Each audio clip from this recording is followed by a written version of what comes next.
practices between can lead to substantial and measurable results. Στο πλαίσιο λοιπόν αυτής της εξαιρετικής πορείας, το έργο έχει δημιουργήσει με επιτυχία 4 κέντρα διαχείρισης υλικών. Ένα από αυτά τα κέντρα δημιουργήθηκε και εδώ στην Καβάλα. Αυτό το κέντρο λοιπόν έχει σχεδιαστεί για να βοηθάει τους συμπολίτες μας στην ανακαίνιση των παλιών τους επίπλων, προωθώντας την βιωσιμότητα και τις αρχές της κυκλικής οικονομίας. As part of this excellent journey, the project has successfully created 4 urban resource centers, including one here in Kavala. This center is designed to assist our citizens in renovating their old furniture, promoting sustainability and the principles of the circular economy. In addition, Cure Plus has developed 4 exchange platforms and 4 business models for these centers, ensuring their long-term sustainability. Through study visits, project partners have also the opportunity to explore more than 9 already successful URCs across Europe, gaining valuable insights and the best practices to further strengthen our efforts. Επιπλέον, το έργο Cure Plus έχει αναπτύξει λοιπόν 4 πλατφόρμες ανταλλαγής, 4 επιχειρηματικά μοντέλα για τα κέντρα αυτά, εξασφαλίζοντας έτσι μια μακροπρόθεσμη βιωσιμότητα.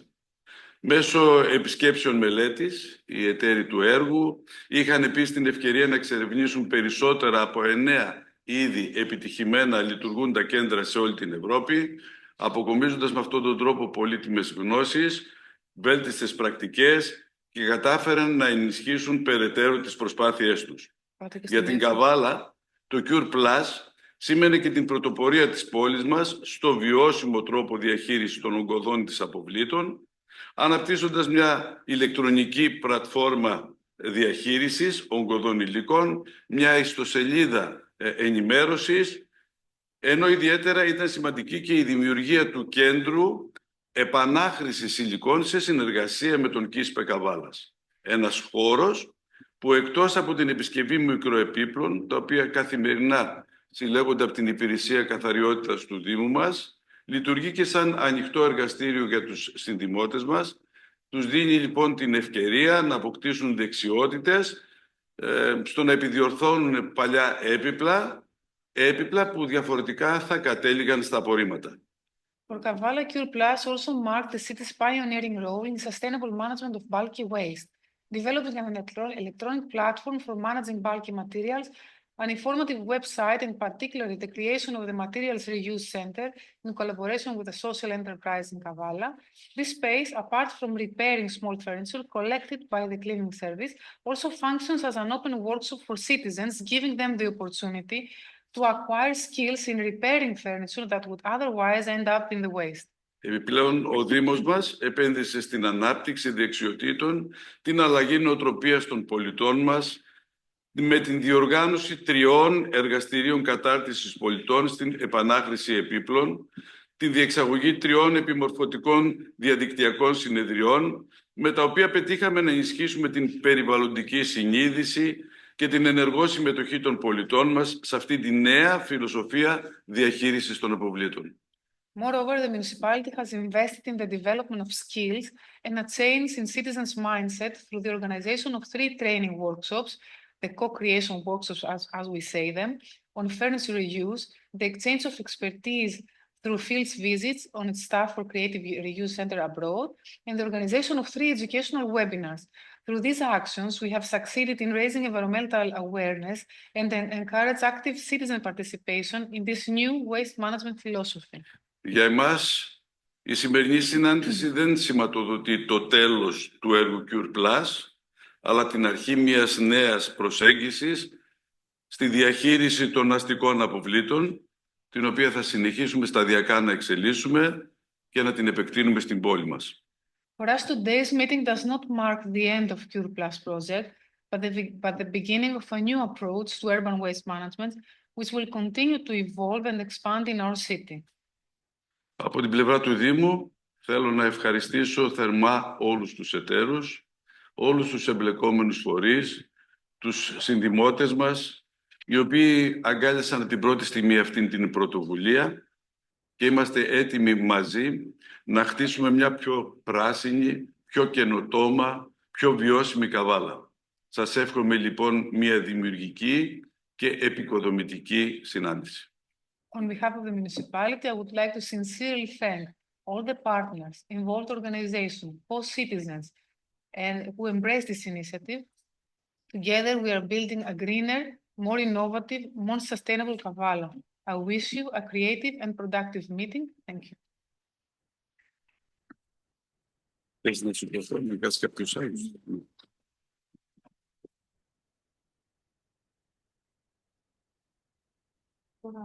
Let's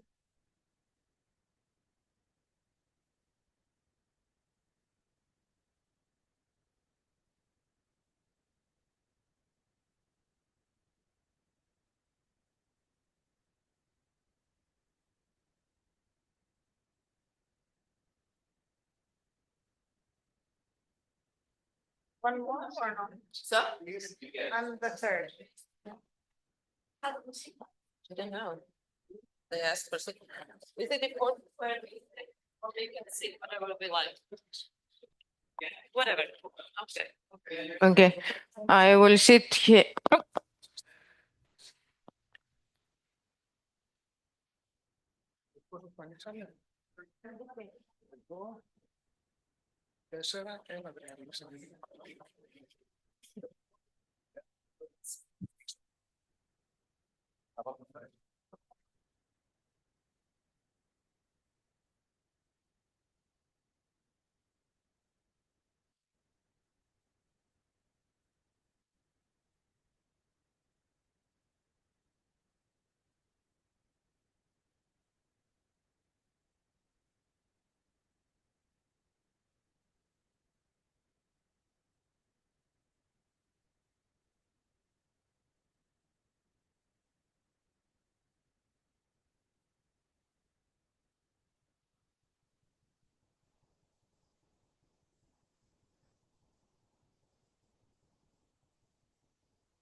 In 9 minutes, no? In 9 minutes, or we are starting right now?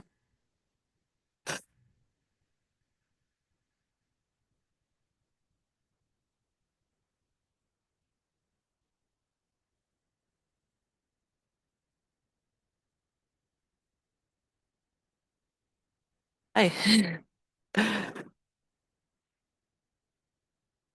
Can we see how many participants we have?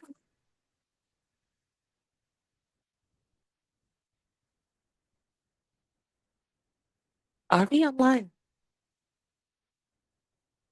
Online? Wow.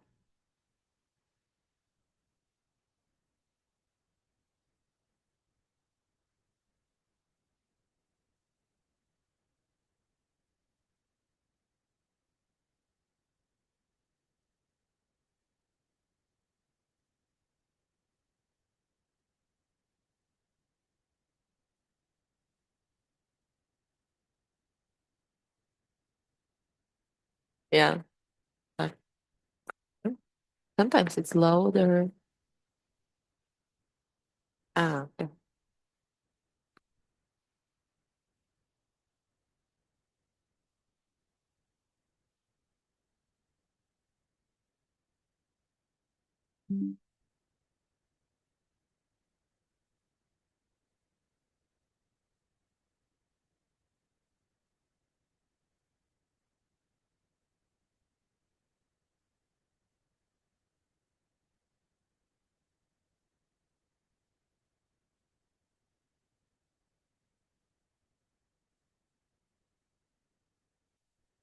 Do you have one?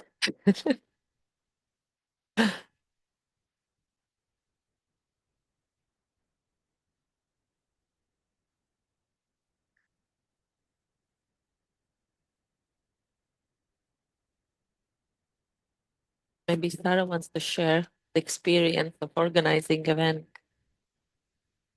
uh, the study trip when no one is responding.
Actually, good idea. I could connect there.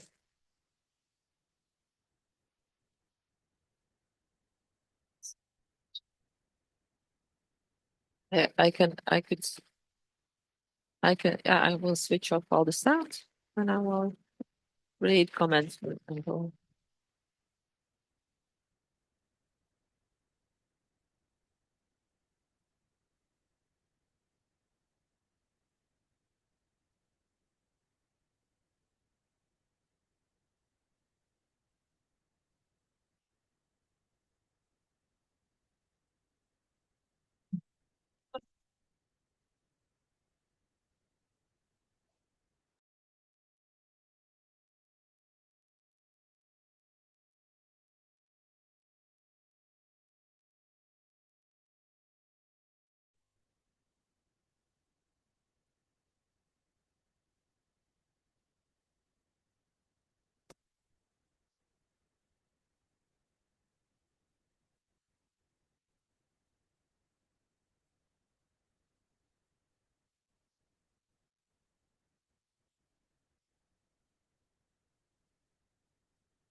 Armand. Good morning, everyone.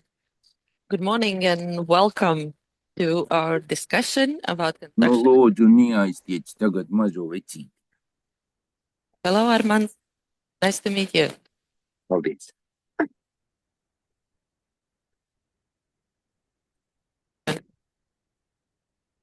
Okay, yeah, thank you. And welcome to this discussion once again. It's nice to see you all in person and online. The goal of this event is to exchange knowledge gathered and also reflect on the key findings, what we have gathered throughout the project Pure Plus, which was funded by European Climate Initiative. And on this project, we were together 5 partners representing 4 cities from Riga, Latvia, city of Tartu from Estonia, city of Kavala from Greece, and Barcelona, represented by Elisava School of Design and Engineering. And also we have academic partner or knowledge and research partner, Amsterdam University of Applied Sciences. And we are all here. We wanted to know, where are you? Because we are in Greece currently all together sitting here. I hope you can see us all. But we would like to know, where are you from? If you are logged in via your computer, you can scan this QR code or open browser and write menti.com and use this code. Just let us know which city you're from. Some are writing in a chat. The question is if they are seeing the slides. Yes. So you should be able to, throughout the webinar, we'll have some questions for the audience that is online. And it would be great if you guys could scan the code and answer so we get a little bit more interactive participation. But this came as a bit of a surprise because we see no responses. So we see that some people are answering in the chat from Munich, Estonia, Sweden. Yeah, there we go. The answers are coming in. Great. Yeah. And I think it's interesting just to comment that during these 2.5 years, we have contacted a lot of people. We've visited some places that we're going to talk about in a little while, but also we've had some webinars with people that we couldn't visit, and then have just expanded and contacted people that are working with these urban resource centers that Sarah's going to tell us about in a minute. So great. So far, that's our spread. Welcome, everybody. Yeah. Yeah. Oh, hello. That's Yes. also in Latvia. Cool. Nice. It's nice to see that there are other cities represented, not only our partner cities. Great. Okay. Let's go further. It's not working. And also, please let us know what kind of organization you represent, or maybe you do not represent any organization. You come as yourself.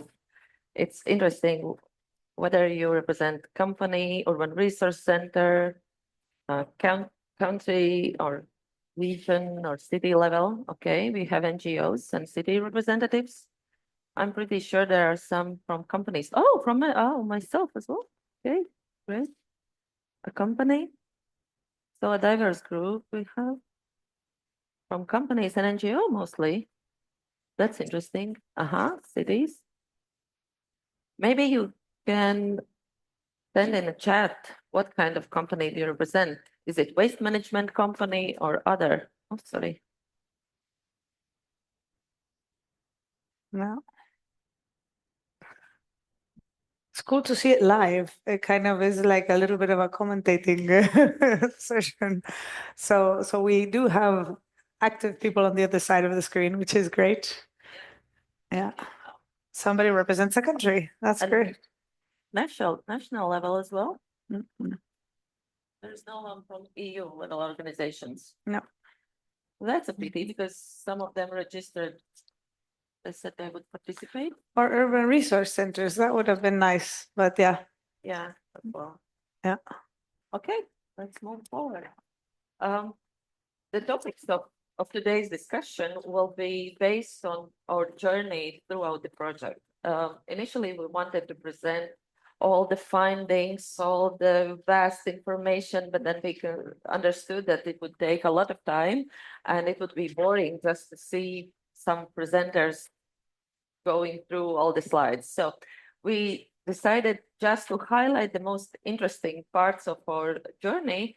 And after this meeting, in the next 2 weeks, we'll send out all the materials to the participants. So if you join just through the Zoom link and you haven't registered yet, please take the registration link and leave your email so then you can receive all the information we are talking about in this discussion. So we will go through the baseline study, which was done by Amsterdam University of Applied Sciences, all the interviews and findings of enablers and barriers in each city. Then Isabel will talk about learnings from urban research centers because we aim to open our own urban research centers, but we didn't want to make the same mistakes and we wanted to learn from the best urban research centers across Europe. So we had a lot of work done in this field, and then we will show all 4 cases, what kind of urban research centers we established, because all 4 of them, they are so different, so diverse. So we will talk about that. And in the end, that's the glance in the future. We will talk about what should be done in the field of policies, how to move forward with the circular economy in construction demolition waste. One small thing, we are talking about construction and demolition waste generated by households. We're now not talking that much about companies. Okay, maybe you can answer one more question, please. Again, the same QR code, the same code in menti.com. Oh, why don't we see The question. what's the question? That's a pity. There. Yeah. What topics are you interested in the most? So is it waste management, urban research centers, or policies? Okay, waste management, that's the first response, I guess. Yeah. Yeah. So all topics are interesting. Urban research centers, okay. Waste management, so all the topics are interesting for you, but urban research centers are the most, okay. Most interesting part. Okay, and do you have any experience with urban research centers? Do you know anything about that? Or maybe you are running one, but we established that there is no one representing urban research centers, but maybe you would like to open one. And maybe you are just a user, maybe you have met some urban research centers, visited some, or you're just interested in this topic. Let us know what is your experience so far. No responses yet? Maybe we're not sure about what your urban resource centers are. Yeah. Okay. Sorry, can you hear me? Yeah, Yes. I see the question. You are not I aware think what The QR code goes to another question. It's not a question. Or you do not see the question. We can't go back in Menti. Ah, it's interesting. it's not popping Now up. it should be working. Is it? Oh, yeah. There, yeah, we got the technical difficulty. Just interested. Yeah, Okay. great. Thank you, Maria, of commenting on that. And Nora. Yeah. Oh. The construction control bureau is here. Thank you. I do represent. Oh, Nora represents Urban Research Center. Yeah, Which one? Nora. But which one? Just Can she say? no. Nora. Or she could Maybe say. you can write what kind of urban research center you represent. Where is it located? That we Oh, can- it's the Haus der Materialisierung in Berlin. We don't hear you that well, but maybe if you write it in the chat. Materialisierung in Berlin. In So then- Berlin. Okay, Nice. cool. Oh, look, fix a ticket. Hi, Matthias.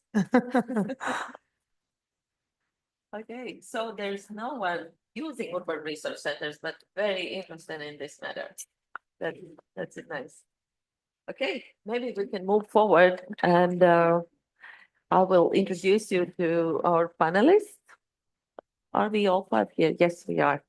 My name is Eva Kalniņa. I represent the city of Riga. And next to me, there is Maria Isabel Mardones Pizarro. She represents Elisava Barcelona School of Engineering and Design and Engineering, sorry. And Sara Rueda Raya from Amsterdam University of Applied Sciences, our researcher. And Christina Paraskepopoulou from city of Kavala. And Marian Kade from the city of Tartu. Welcome. And now let's start with the research part. And I'll pass the floor to Sara. Hi, good morning, everyone. As it was mentioned already, we conducted interviews in the 4 different cities, where for a few weeks, obtaining ideas and asking questions to different stakeholders from, is this one better? Apparently. Yes? Okay. So a very wide variety of stakeholders from citizen associations to local policymakers and even companies. So I'm going to present some of the positive and challenging aspects of the different cities. And this took 2 years ago. So also I will be very interested in asking the cities later, when we are done covering these aspects, what has happened in these 2 years. Okay, so we will start with Barcelona. And the positive aspects of this city were provision of subsidies. So every year, the waste agency is issuing subsidies. However, we were told that most of these subsidies are for the research, for studying, and not for physical space. And whenever the city council was asked to collaborate in giving some physical space for companies, this really required renovation, and therefore investment was needed. Then there is a very well-established recycling infrastructure in the entire Catalonia area, with almost 100 plants of different sizes.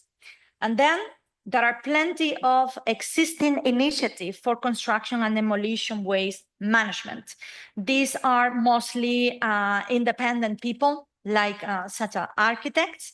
And one of the examples is an initiative in collaboration with the Chamber of Commerce of a marketplace called Residuo Recurso, which is waste resource, where, it's basically a marketplace where products can be bought and sold. Then let's move into the challenging aspect. So there is strict regulations regarding limiting the material use. So Spain at national level has quite restrictive laws and regulations for the use of recycled aggregates. So this is adding up barrier to European regulations. When it comes to civil works, currently only concrete waste is being used. Then there is an absence for market standard slash quality standards for reuse materials. So here the main challenge is meeting certain quality standards. Then there is a high cost of recovering waste. So due to regulations and complicated processes, this makes this activity quite expensive. For example, recovering 10 tons of plastic cost 1,000 euros. And this makes it too expensive for smaller companies. Let's move on into city number two, which is Kavala. There is an active involvement of civil engineers in the waste management plan before the demolition process. There are various initiatives enhancing citizen engagement and awareness. Some of them are implemented at school, primary level, with the purpose of engaging and then educating the next generation. And then there is an important move towards organizing transport of construction and demolition waste. The plan was installing GPS systems as part of legislative requirements in order to optimize routes and trips for the bin collection trucks. And the idea was that this will be implemented in January 2024. Then there is a low amount of construction and demolition wastes, and that is, well, due to the size of the city. And then, sorry, I have missed lack of data regarding the materials due to old buildings and also regarding the flows of materials. Then, as I said before, the low amount of this kind of waste due to the size of the city. And then Kavala has quite a challenging geographical landscape with narrow streets and uphills, which makes quite difficult managing this waste stream. Let's move on into city of Riga. That has as enabler presence of separation and recycling technology companies. So that are the companies that are operating in the city have construction and demolition waste sorting facilities already. There is green procurement with a focus on resource efficiency.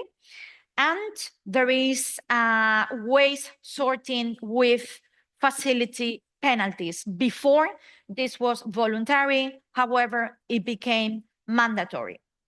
Then let's move on into the challenging aspects. And there is insufficient waste generation for circular economy practices. Latvia, the whole country is not able to produce the amount that the cement factory needs. And therefore, this company buys the waste in Italy.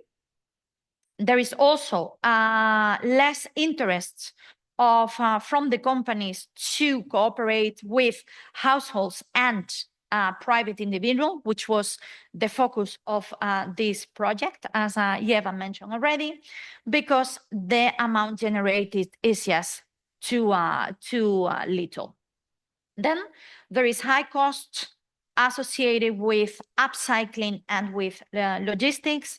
So mainly these materials are heavy, and therefore the logistics costs are quite high. And then when it comes to recycled materials, well, it is required to have checks for quality, and therefore that makes the process more expensive. And there is also a language barrier. and that is because a lot of workers in this sector come from another countries like Kazakhstan, and then there is a language barrier there.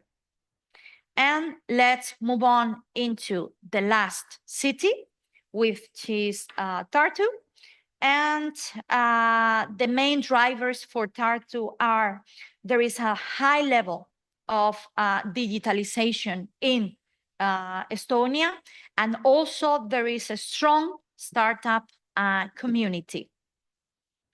And then also interesting is that banks offer green loans. So they offer lower rates for sustainable practices, companies with sustainable practices. Then the barriers, main barriers are the perceived risk of using secondhand materials. So even though there have been pilot testing concrete, recycled concrete in the road with quite a positive result. However, companies are still hesitant of using them due to legal and quality reasons. Then there is no compliance with the rules, so construction waste must be collected separately already on site, but this is not happening. Everything is thrown on one container. And then the last barrier is unregulated construction and demolition waste imports. So there are construction companies working in Finland, and then what they do is that they bring all the materials from Estonia to Finland to build houses, and then they will bring back, using the same trucks, the waste that was generated. Well, so here we have some common drivers, enablers from all the cities. And that is, there is local government support and subsidies. There is presence of technology and infrastructure. High level of digitalization, online platforms, very active campaigns to create awareness and to educate the different stakeholders, and there are green points. And then let's move on into the barriers. Well, most of all the barriers that were identified in the 4 cities belong to mainly 4 categories: behavioral, economic, regulatory, and technical. And then, as I mentioned already, there was only applying to Kavala, a challenging geographical landscape. Then these barriers are related to insufficient and unclear legislation, high cost and therefore economic constraints, lack of market for reused materials, illegal dumpings and improper waste disposal, virgin materials being cheaper than recycled materials, then risk perception of these secondhand materials by consumers, and low awareness and lack of knowledge from citizens, and even sometimes from companies and experts dealing with this waste stream.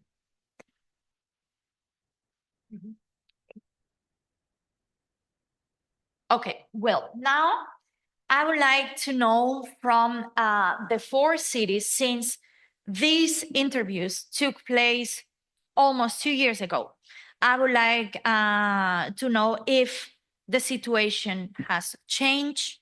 For example, in Kavala, the plan was that the GPS system would be implemented at the beginning of 2024. So we would like to know if you have the information and this has been changed, and then also for the other cities, what has improved? Start from- Whatever you want. Shall we start with Tartu? Yeah, sure. For Tartu, we did change the local regulation that is mandatory in the city now to always collect the construction waste by type, Okay. even if it's not financially that good for the company. Right. Like it was before that you could. That was the put- case. That's Yes, why they were just throwing everything in yeah, one container, right? in general waste because it was cheaper for them, but now we have the mandatory regulation that you have to collect by waste. And it How did the seems, companies take it? well, at least we didn't hear any like super strong negative feedback. And we have seen from the data that the general waste has gone down. So Okay. there's impact already in that sense. Very positive. Thank Yeah. you, Marian. Okay. Any more? Riga. Yeah, in Riga, not so much in for the households has changed. Like in construction demolition waste management, we have some news regarding bio waste management. but in construction sector, I would say the most important part is that we have opened our urban research center, and that's one thing. Another thing, before us, waste management company opened their construction and repair material exchange point. So, and that has been actively used by residents. So, yeah, there are some improvements in the infrastructure, I would say, more than the regulation itself. Very positive. I have some questions regarding the URC center, but since that will be discussed later, Yes. then I will put on hold that question for now. Thank you, Riga Mhm. and Eva and Isabel. Do you have any updates for us regarding Barcelona? I have a comment that there is in the questions. Rocio Cota asked if there is a specific list of strict regulations limiting material use in Barcelona, and just a little bit to repeat what Eva said before, that we will. Because we have a little limited time in the webinar, the documents that we've generated in the project, which were this baseline study for the 4 cities and kind of the situation and the barriers and enablers there, then we have that summarized and in text, and then that will be available by the end of the month. So please remember to register in the form so you'll get all that information. And we also have, as Eva commented earlier, later we'll describe what we've done and then the suggestions for policy. And regarding the changes in construction and demolition waste since the study, I think in the project, we've also managed to do one of these co-creation sessions opened with local actors and in collaboration with the Catalan Waste Agency. And there we got together for the first time a lot of people that are interested in reusing material in Barcelona, like envisioning how it would be to have one of these centers in Barcelona. So I think that's the biggest change, that we got to know the people that are interested in working with it and kind of started to generate this sort of ecosystem around the idea. Yeah. Which is very key, right? Yes. Okay, thank you very much, Isabel. Now we move into Kavala. So, You.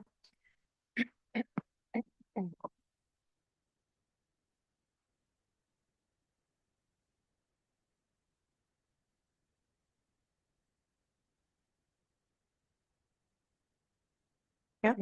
Yeah. no. Okay, for Kavala, the GPS system is put in place and it's activated. But for us, the biggest change is the one that has to do with our electronic platform that exchanges the bulky waste before it's actually been thrown away, which for us was the biggest and the more important target that we have in CURE project.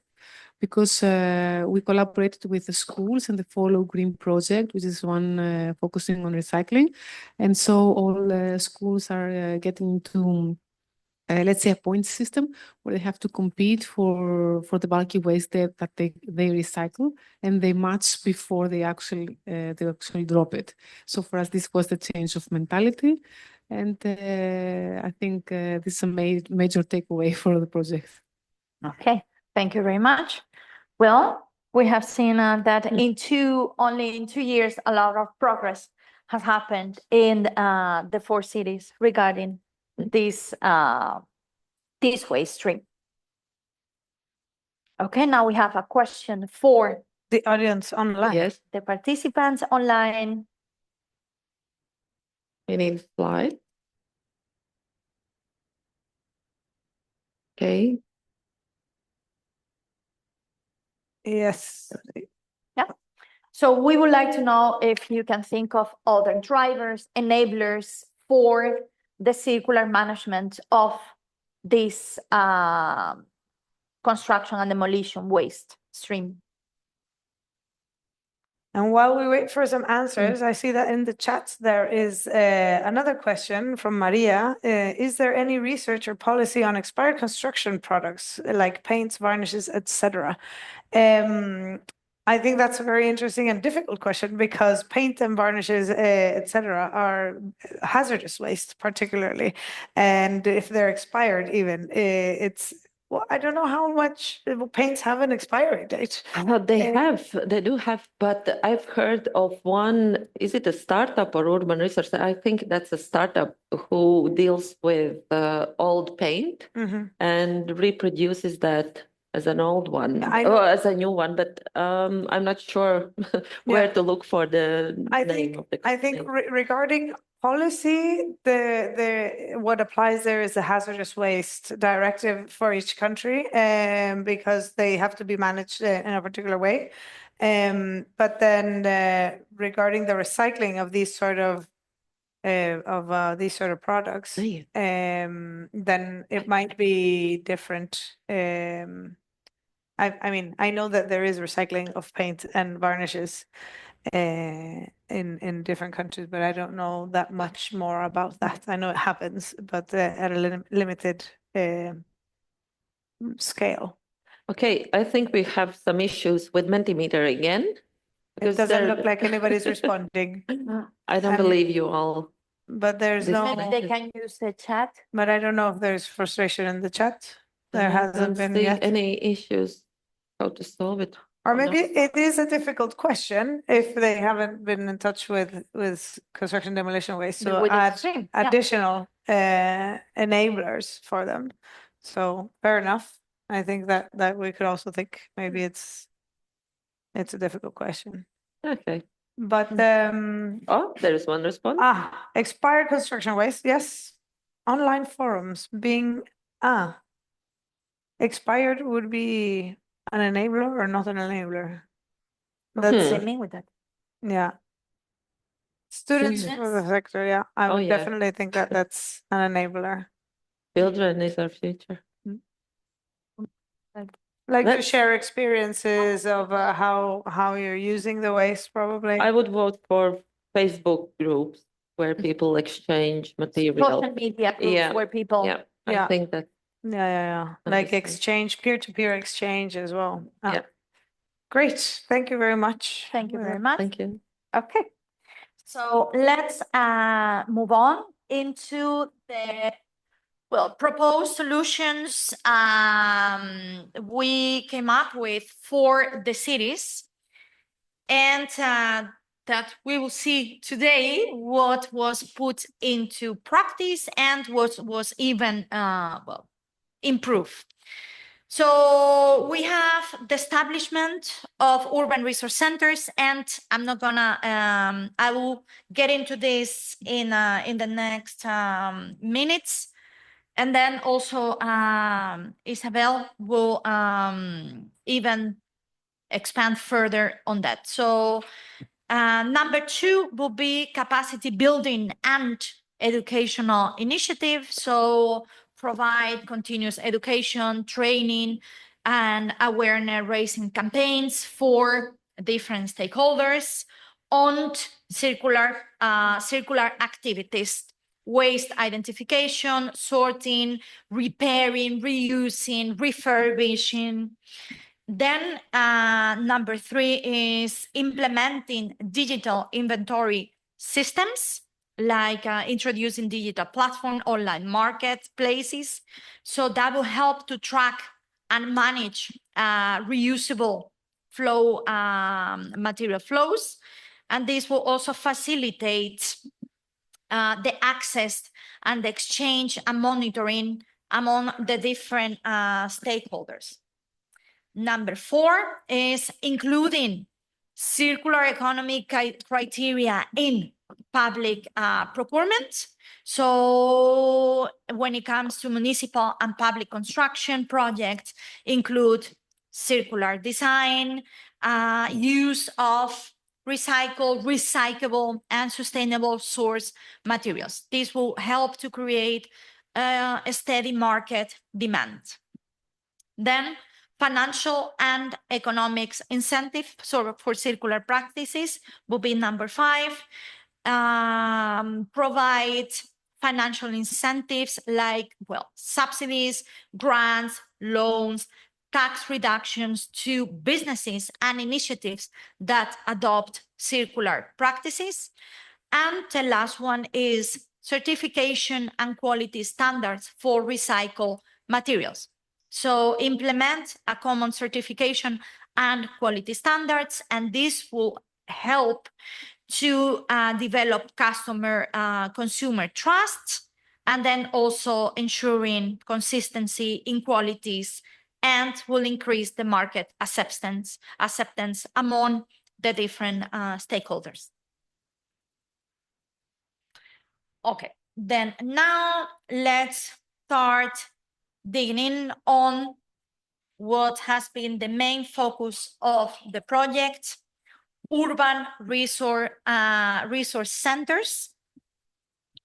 And the definition, so according to the Partnership for Circular Economy from 2019, a very interesting project that involved different stakeholders from different cities, came up with a definition and also typology and roles and benefits of urban resource centers. And it's they define it as physical spaces that support sustainable consumption and waste management in urban areas. And they focus on waste prevention and then on circular activities like reusing, repairing, refurbishing, and even recycling, with a focus on upcycling. Then they function as multifunctional hubs where different stakeholders from municipalities, different type of business, social enterprises, citizens can collaborate to manage different urban waste streams, including construction and demolition waste. And the idea is to help implement circular economy principles at local scale. Then some of the benefits of urban resource centers are that they facilitate waste prevention and reusing. So they promote these activities by extending product lifespan with the implementation of circular activities that I already mentioned. And they support, with these actions, they will support local markets for secondhand materials, and they will reduce the amount of waste that is ending up in the landfill. Then they also help to educate and create awareness for the different stakeholders, and they offer workshop trainings and practical demonstrations. They also will be a boost for local the local economy, stimulating the growth of these activities, supporting small businesses and startups, focusing on these innovative reusing methods. And then the last ones, will help to create collaborations and partnerships between the different stakeholders. Then also they will create employment and social inclusion. They often integrate social objectives and such as vocational training and employment opportunities for more marginalized groups. And the last one is that they help testing circular innovations. So it's a space for piloting and demonstrating circular initiatives.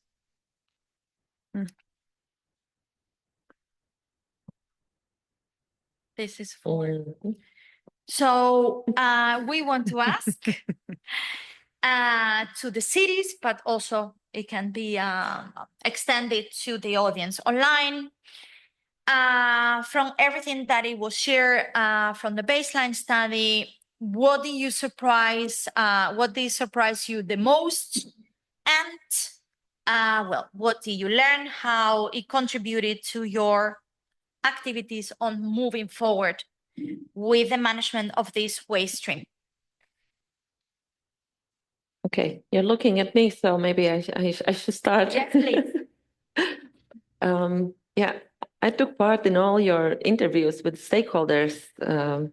And when I was listening to them, there were some information I didn't know about, but like the general idea, that was clear to me, of course. But what surprised me the most was your conclusions, your proposal of Urban Resource Center, all what you got from that information, because I'm in that situation, but you looked from other perspective, and that was something I didn't think about before. So I would say the way how you put everything together and what you concluded and what you proposed us, actually that was the most important. Maybe I'm running a bit ahead, but we were not able to implement what you proposed because yeah, we had to match our possibilities. Yeah. I maybe a counter question as well. Did you know all the stakeholders that participated in the interview study that formed the baseline study from before? Do you know them beforehand? Some of them I didn't know, but yeah, but we organized those interviews. Yeah, but it's interesting because in the case of Barcelona, because we weren't the municipality, we're the only city where it's a design school and research group. And I hadn't been living in Barcelona that long. Then identifying who was important to interview was the biggest kind of jump for us, or for me, to get to know what the ecosystem of stakeholders involved in urban resource centers was, and then their opinion in the state. So that was just to get to know everybody that is interested in this topic in the city was the huge step forward for us, I would say. Key Yeah. to move forward, right? Yeah, exactly. Yeah. Okay, thank you very much. Yeah. What about in Tartu? Well, it was definitely surprising to learn that there's possibly this odd loop of the companies using their own trucks to bring back construction and demolition waste from their construction sites in other countries. How widespread the problem is, of course, we don't know, but hopefully it's just some companies who are doing it. But for what did we learn? I think it was nice to see that from the interviews that our perception aligned with the perception of the interviewees, what they thought were like the biggest problems. And that was like confirmation for us that we are trying to solve an issue that is actually existing. You were on the right track. Exactly. Yeah, I think these are what you were. Yeah. Okay. Yeah. Can I pop in and ask a little bit about this? The companies bringing demolition waste back into Estonia. Was it mainly because there's a big difference in the fees for where the countries that they like to deposit the waste in the countries where they were doing the works, or no idea? It's an educated guess that most likely dumping your construction waste in Finland is more expensive than in Estonia. Yeah. Plus, even if in Tartu we have this regulation that you have to sort the waste, Yeah. then maybe in other cities they can still put everything into general waste, and that's cheaper And then than it's sorting. No. And then for Kavala,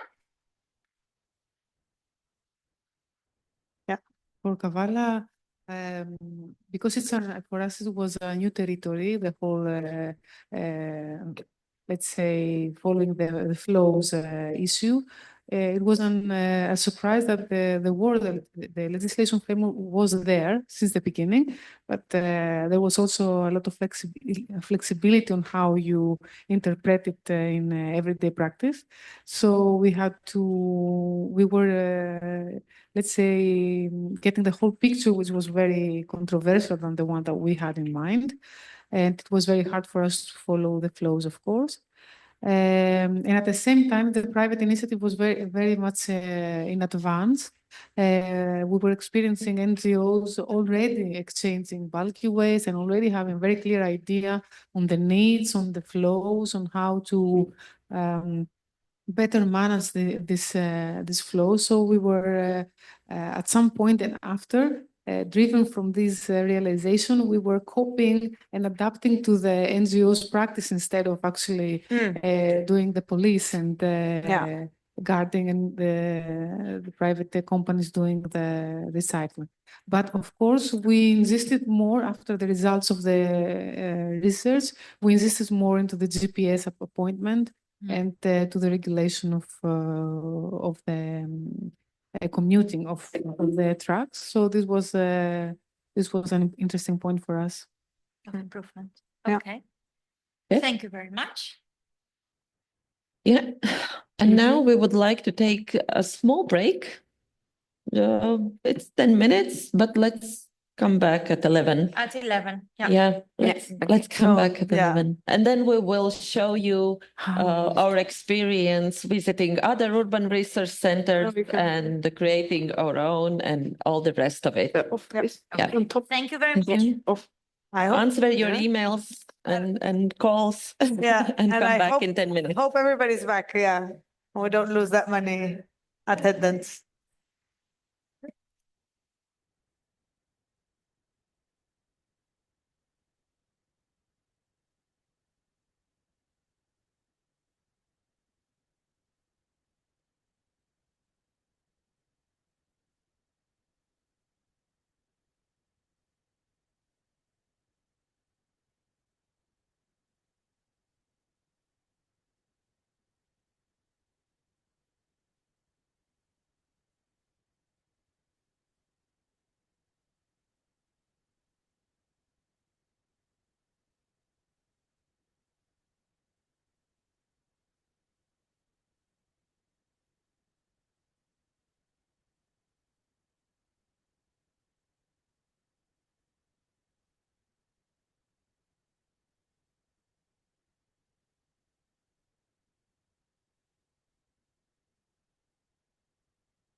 Yes.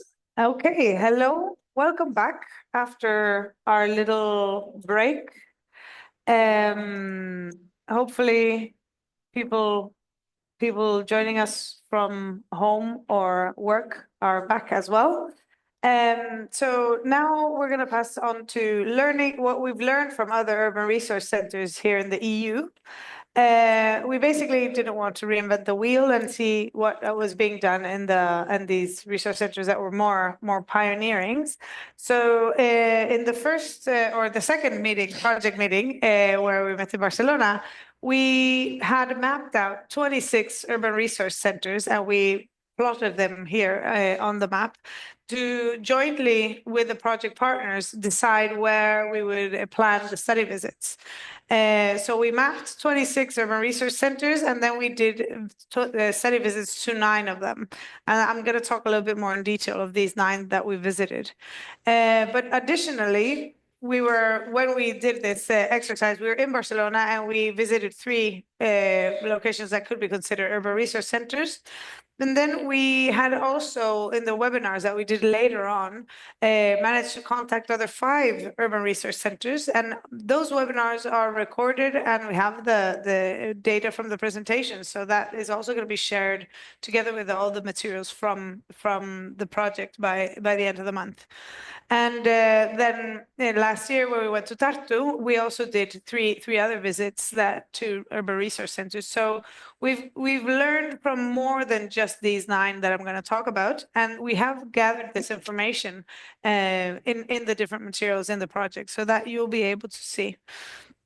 So to start, I would like to ask the participants that are here if you can name any good urban resource center examples in your city or in other places that you know of. And this, think about this, is not just for us to get this information now in the seminar and be sure that you guys are back from the break, but it's also to generate a list of urban resource centers that we don't know of, because even though these activities are still starting up, there's several, and it's not new in the sense that we used to repair things more before, and we are more used to kind of more upcycling or different activities or changing things peer to peer.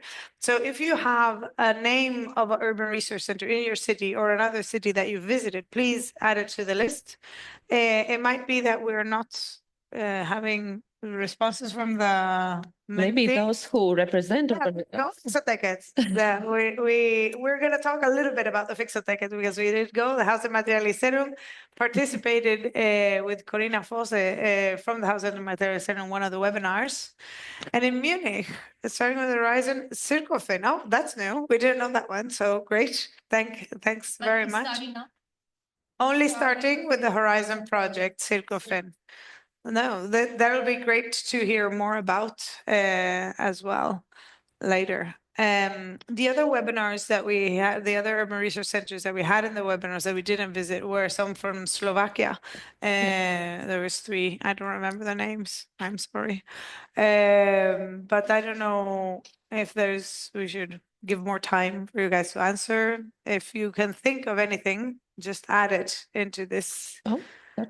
Leading material bank and used material buildings in Tartu, Estonia. I would say that it classifies as an urban resource center. And it's interesting because, as Sarah said before, urban resource centers are very broad. They're just spaces kind of that enable these circular practices, no? Budapest Recycling Center, interesting. I did not know about that one. Have you heard of it? No? Cool. And recycling centers are kind of a front runner in these spaces, but the ones that allow for reuse and can help focus on other like higher steps in the waste hierarchy. Okay, but then I think we're going to move on. There we go. So these are the 9 locations that we did visit. We went to Holland, Denmark, and Sweden. And I'm going to talk a little bit about these, and they are quite different, and we've managed to group them. You will get links to the slides, so you'll have the links to these different places, and we can just go forward. We don't have to focus a lot on all this information that you're getting here in the screen. But so our first visit was to the Pan Cartesius in Utrecht. And it's slightly different because that is a workspace for creatives and sustainable entrepreneurs that was circularly built.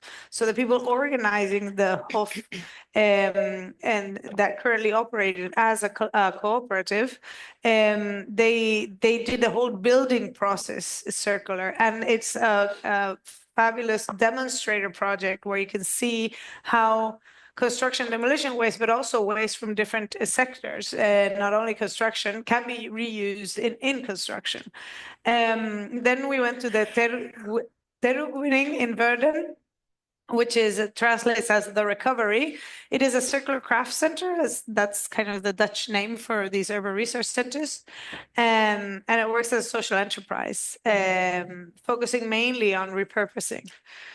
Then we went to Refunk and Mackhaven in The Hague. And when we were in Denmark, we visited two recycling centers that allowed for reuse. The first was the Vermlandsgade Genbrugsstation, or recycling center, and then Seedhaven recycling center. And as well, we visited the iconic Grønne Genbrugshall in Christiania, that I'll talk a little bit more about, which is a very interesting case since it's run by a cooperative since 1971. Then in Sweden, we went to Otterbruket in Gothenburg, also located at a municipal recycling center, but it has a big focus on construction and demolition waste. And the Fixoteket, which is more for neighborhood and household reuse center, operated by the housing company there. And then Återbygg Depot in Malmö, which is also focused on construction demolition waste, and quite the biggest one we visited, I would say. So when we reviewed these 9 resource centers, we defined 5 typologies of urban resource centers, which are these recycling center plus, construction and demolition waste resellers, residential reuse and repair spaces, remanufacturers, and demonstrators. And these categories are not watertight in the sense that one of these centers could be maybe a construction demolition waste reseller, but it also is a recycling center plus. And I'll give you examples and describe these 5 typologies a bit more in detail. So the recycling center plus are basically recycling centers that have space for reusable materials. And these were recycling centers that existed. The images here are from the 2 recycling centers in Denmark, the Vermlandsgade and Seedhaven recycling centers. And then the electronics department there is from Otterbruket in Gothenburg. And what is interesting is that due to Danish regulation, the items that were left in these reuse spots could be taken for free. These recycling centers were not allowed to sell the materials again. So they just provided the space for citizens to leave reusable items and other citizens to just pick it up. And the movement was very hectic. I mean, we were in the Vermlandsgade one before they opened, and there was a queue of people waiting outside for them to open the gate so they could go see what was there. And because it's kind of free to take and leave, the Danish recycling centers did not put high-valued items such as electronics in these spaces to avoid fights, because they had some issues. However, in Gothenburg, in the Otterbruket, they do have higher value items like electronics and other construction demolition waste, because they control it and they sell it for a price. So it's not that kind of wild west of the reuse area. It was a bit more regulated. It was like a normal store, like a normal secondhand store, but they had this focus on more construction and demolition waste. And then another type is a focus on construction and demolition waste resellers. So they focus on construction materials. They might include new materials or tools so that they make the whole thing more profitable, as in the case of the Grønne Genbrugshall in Copenhagen. And some of them do a little testing of the items, the materials, or we're getting like the effect of the hair in the back. Sorry, we got air. So some of them do testing and preparing for reuse. So the images here are, the top one is from the Grønne Genbrukshall in Christiania. As you can see, it's quite a big space. And they do include some materials that are new and kind of left over from construction sites, but they also include tools and other things so that they make it more profitable. Underneath that picture, you see all these roof tiles and wood in the background. That's Otterbygg Depot in Malmö. It's a huge outdoor space, and they also had similar indoor space.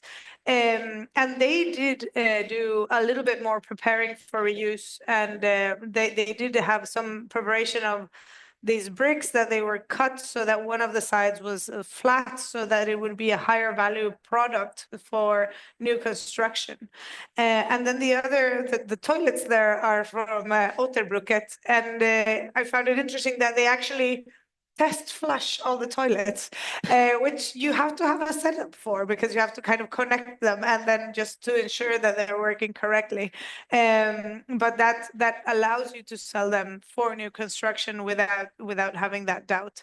And there they commented as well what happens with this sort of warranty. They don't give any warranties on these toilets or on the electronics, but you have a week to bring it back in case it's faulty, and then they would take it back and refund you. So that wouldn't be a problem. But you have only that week, so you get tested. But because they are secondhand, they're reduced priced, and all these locations we visited would tell us that the price that they sell the items are either 30 up to 50% of the equivalent in a new product.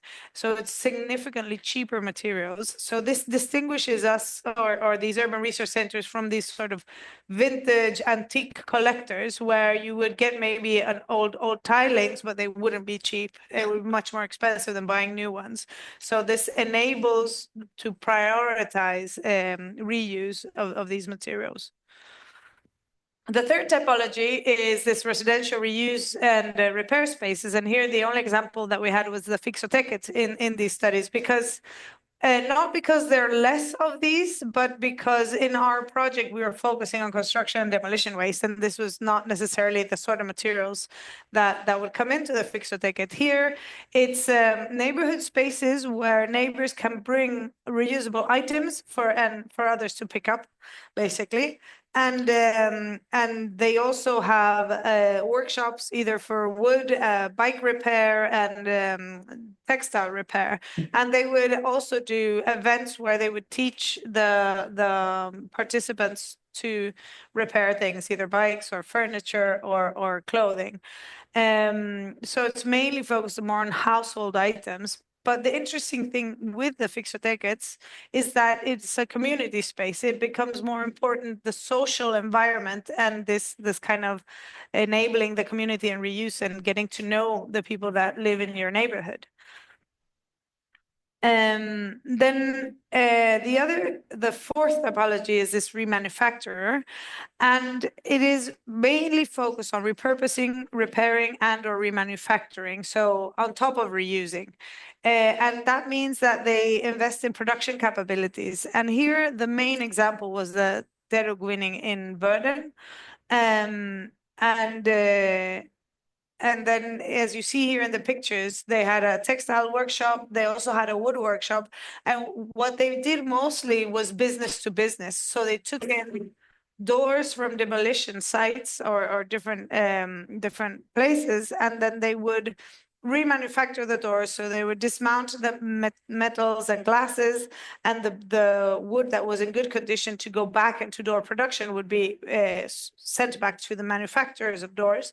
But the leftover wood that was in that good conditions, they used to do these other products that you see here in the bottom right picture, which are kind of biodiversity, like insect hotels and little elements that can be taken into the big construction projects. As but not in the main construction, but as these accessories that enable biodiversity on the construction sites and help reuse in the areas.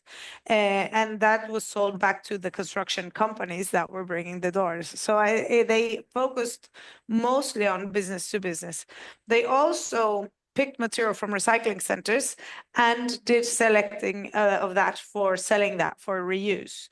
But the interest here, or what makes them slightly different, was that they had these production capabilities that brings them more into the repurposing, remanufacturing area.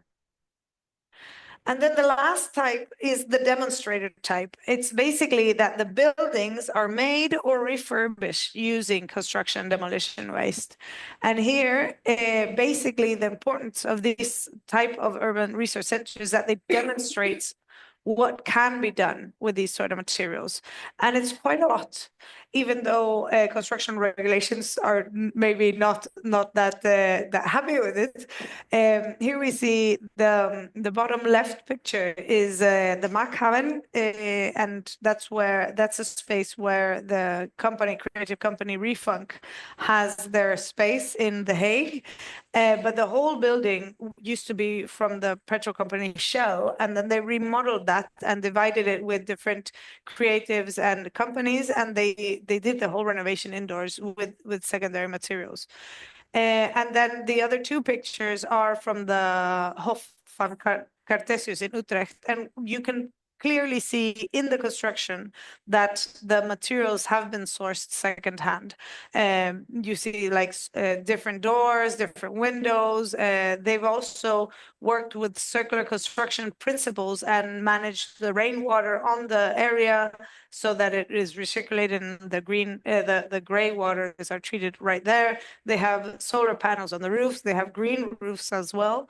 And they also kind of foster the sense of community because it's administrated as a cooperative, but also because all the spaces, office spaces, look into a garden and they share facilities like the printers or the toilets, and so that they kind of know what's going on. One of the companies that works here in the Hof van Cartesius actually sells secondhand materials for construction and teaches how people that want to do renovation how to do that with secondary materials. So yes, that's the 5 typologies. And the question here is, which type of urban research center have you seen? And I don't know if the options are there. Yeah, they're the names of the options. We might have had to put another because there might be other types as well. Actually, I know there are other types. I would say, for example, yeah, and if you want to describe or mention another type, please, you can use the chat in the webinar and the Zoom. But yeah, recycling centers plus, I think that is the most easy kind of to get exposed to in a way. But I would say maybe the Haus der Materialisierung in Berlin is a slightly different type because they do, I wouldn't say it's construction demolition waste, it's more materials for the creative sector, which is not necessarily mainly doors and windows, like it's a bit more varied. And yeah, and it's also different because it has several actors involved. Some of the ones that we visited did have several different organizations that cooperated in the use of the space, but there was a lot that were municipal. Just as we wait for some more answers, I can comment that this analysis of the sites we visited, we've written into a scientific article that is soon to come out and will be shared with the rest of the materials. Yeah. Okay.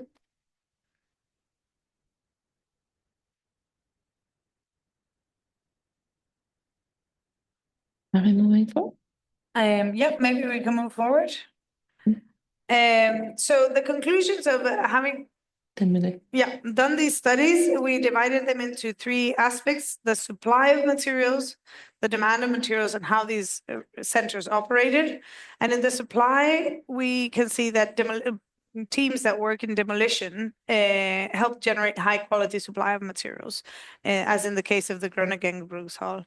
Also, if you're going to get your supply of materials from the citizens directly, you will need somebody to help define which is adequate for reuse. So like helping citizens sort out what is reusable and what is not. On the other hand, in some cases, we got material supply directly from companies, and that was driven mainly by the sustainability demands on the construction sector for them to prevent waste generation. So if they could donate these materials to a reuse center, then it would be easier for them. That it would be preventing the waste, and that requires professionalization from these urban resource centers in weighing and counting the material that comes in. And in the municipal stations, they organize logistics for smaller waste stations to larger ones. So they don't all, in these different ones that we visited, they normally bring in materials from from recycling stations, so that maybe one recycling station in a city has this reselling of items, but the items are collected from smaller ones and brought to like this larger point. Regarding how these centers work, we could describe them into social, environmental, and economic aspects. Social, they sometimes have a focus on poverty reduction, and they offer jobs for lower skilled and then people with a distance to the labor market, and provide training. Regarding environmental aspects, they reduce environmental impact through the reuse of materials, but they also raise awareness on the amount of materials that we are generating, the residues that we're generating. And regarding the economics, because they are waste prevention, they save costs in waste handling. However, they are expensive to maintain. But as I commented before, they sell cheaper materials, from 30 to 50% of new materials, which would also allow more people to access these sort of materials for renovation. And they point out that selling only used products is not profitable. You need to be able to either have a mix or be subsidized, or have a workforce that is subsidized.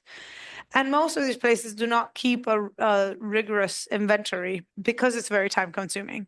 That has changed a little bit in some cases and some of the front runners, but this is something that is happening now, and they've all kind of having to start with inventory as they go. And on the demand side, it could be either local or regional, like grouping the materials in one center, so to provide a more kind of offer varied solutions of materials. It changes between professionals and companies to citizens directly. There's of course issues of quality as certifications for construction materials. And the marketing can either be done through the municipalities or business to business, like how this demand is driven. All of them agreed that demand for reused material has gone up in the last 10 to 15 years, and that the quality and good materials are appreciated. And normally that is from older sites. You know, older doors are normally heavy natural wood rather than agglomerate wood. So that is appreciated, especially when people are doing renovations. Yeah. And then the main takeaways are that it seems that these centers are key for circular economy practices, but they're still very small scale. They mainly focus on reuse and repair. Upcycling and repurposing is still in its infancy. They take up expensive urban space, so they need to be subsidized ideally, or the city governments should intervene in some way. They rely on cheap subsidized labor, and yeah, the supply and demand of these materials can be boosted by circular public procurement and sustainability demands on companies. And that's what the case in Sweden was informing us. So I would like to ask our panelists, what lessons from our site visits did you learn? And which did you consider when creating your urban research centers? Eva. Okay. Let's start with us. I was surprised that several like managers of urban research centers, they said, keep your big picture in mind, but start small. Start with small investments. Do not create everything at once. And that was something we kept in mind. And also this idea was something that scared some potential partners away because they wanted to invest big amounts. Yeah.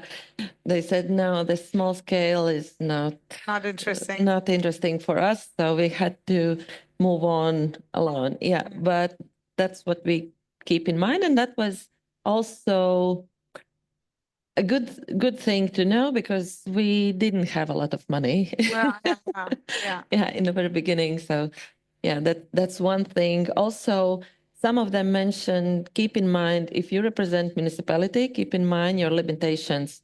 You are not allowed to do everything. Yeah. So those limitations should be respected. You have to follow what is needed, but do not cross your lines. And yeah, I would say, and also interesting was that most of them, if not everyone, said that they started with environmental goals in mind, but they ended up understanding that social benefits are way larger. Yeah. So that was interesting point.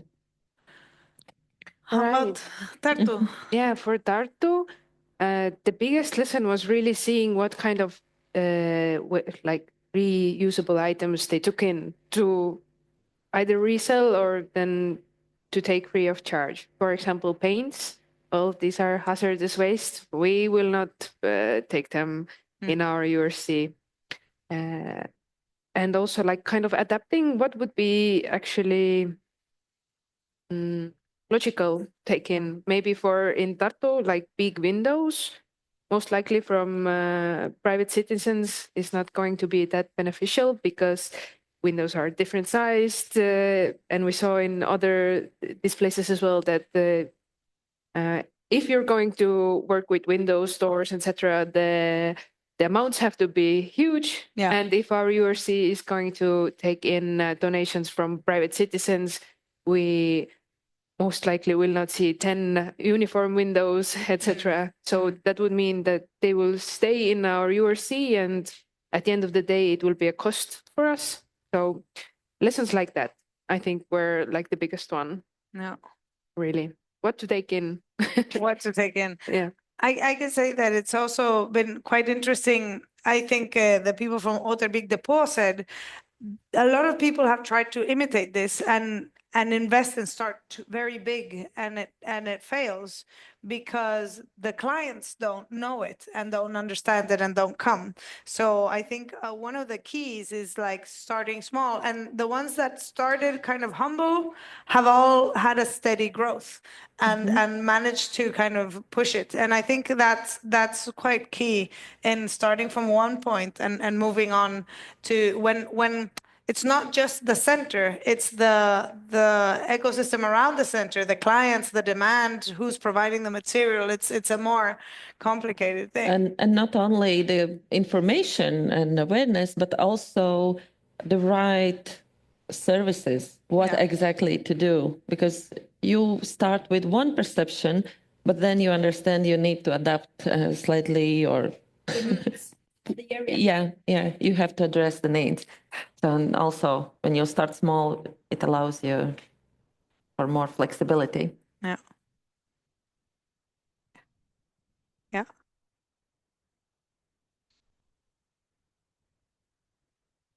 Okay, 3 seconds. And also, what is most important is that we realized how many people actually are renovating their furniture on their own. So many of them were actually jumping into our URC just to upskill and learn more techniques on how to remodel.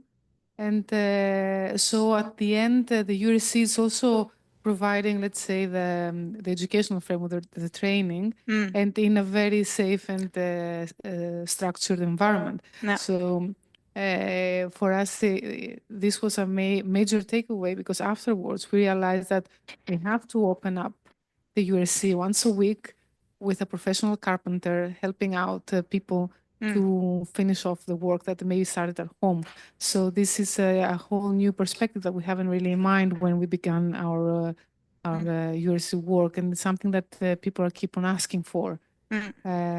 Because it's a different thing providing the space and the tools and materials, and a different thing is actually guiding up the process, which is upscales even more, like the added value of what we do. Yeah, for sure. And I think it's also interesting that we have been focusing on construction demolition, but at a household level. And that then it's a lot of DIY, and it's a lot of maybe, we won't have 10 windows that are the same, but it might be good that if we have one or two that then that can be taken in. Yeah, I think so. Is this working? No. Is this working? Yeah. Yes. Sorry. I would also like to share a few insights. Number one, I was when we started with having an overview of all the urban resource centers in Europe. I was quite surprised by the amount that they were already there, and especially in Belgium. That are like, started with one and then expanded to a very big net, which was a pity we couldn't visit because they were not very responsive. And then, that was unfortunate. But so that was number one.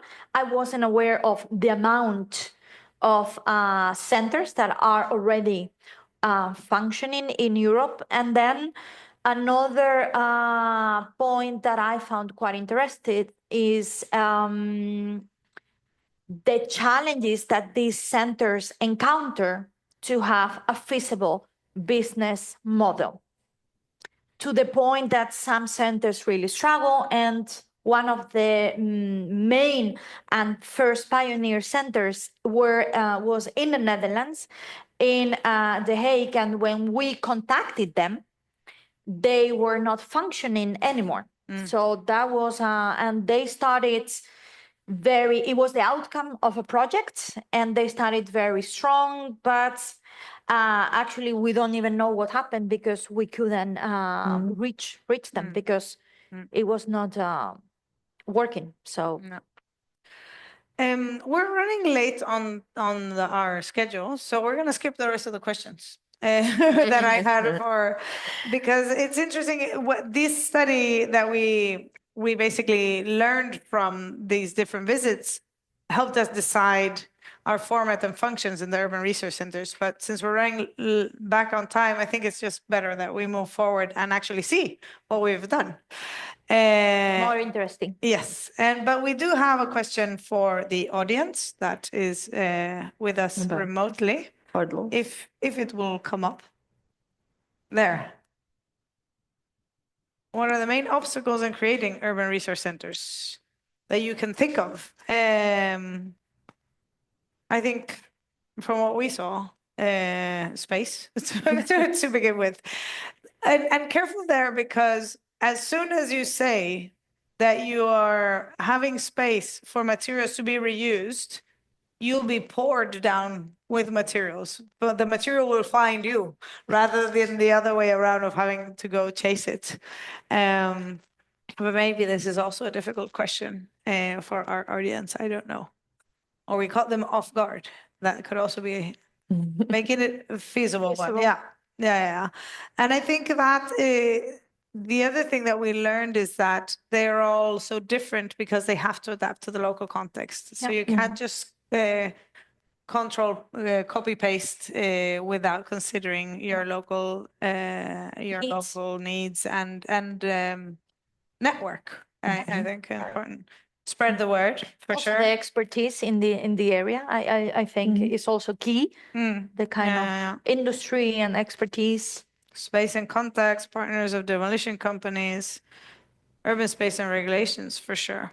These are all basically the limitations, management capacity, storage. Oh, yes, storage. Yeah. But space needed. For sure. And the other thing is when we talk about reuse, we don't think about how actually heavy these things are and the physical aspect of keeping materials and moving them around and knowing where they are. It's a lot of warehouse management that is a bit heavier than one expects. Great, but then we can move forward and it's Eva's turn, I believe. It will. Oh, so we skip this question maybe? Yeah, I think so. We're a bit positive on the time. Yeah, not that bad. So now we are going to show you 4 urban resource centers that have been created within this project in each of the representing partner cities. The first one in Riga. In this urban resource center, you can't exchange any materials. You can bring, but you have to take it back as well. You can repair, you can create something there. So there is the workshop area, and there is also space for education, networking, events, and everything else. So here's the video. Laipni lūgt aprits ekonomikas telpā sadarbnīca. Šī ir vieta, kur izzināt, uzzināt un mācīties. Šī ir vieta darbībai. Šeit ik viens var salabot, uztaisīt vai izveidot lietas savam mājoklim. Šeit ir gan instrumenti, gan speciālisti, gan iespēja izdarīt labas lietas.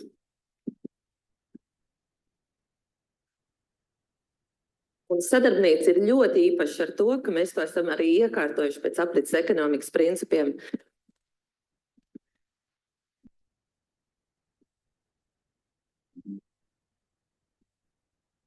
Mēs aicinām ikvienu, kas organizē pasākumus, seminārus, domnīcas, diskusijas, meistarklases, sveicinātu Rīgas pārējas ilgtspējīgāku un atritīgāku nākotni, darīt to šeit. Šī ir vieta un platforma mūsu visu pasākumiem. Tā ir mūsu kopīga telpa aprits ekonomikas veicināšanai Rīgā.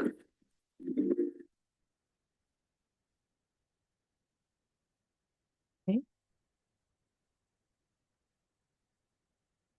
And the next one is, sorry, it was backwards. In Tartu, maybe Marianne, you want to say 1 or 2 words about it before we watch the video? Our resource center really goes into the, what's it called now?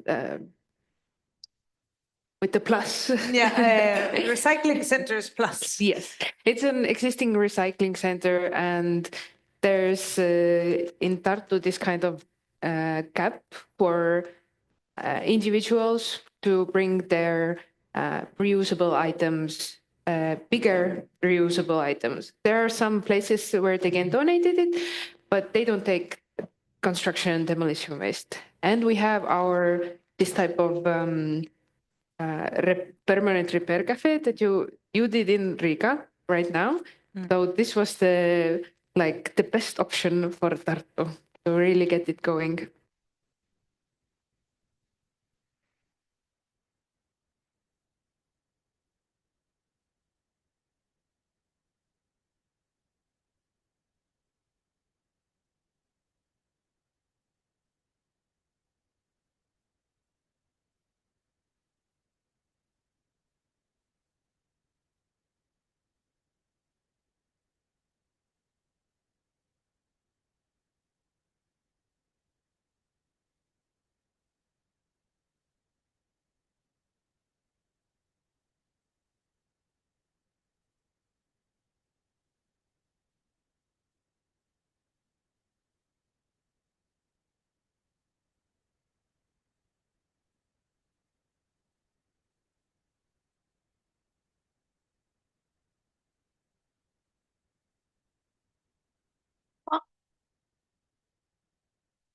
Okay, and the third one is pilot in Kavala. And Christina, can you say a couple of words about this? Maybe you want to say, Alex? Or Alex. Alex, okay.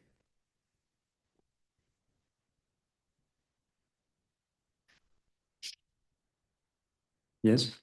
In Kavala, we create a dynamic community space promoting sustainability through upcycling the repair.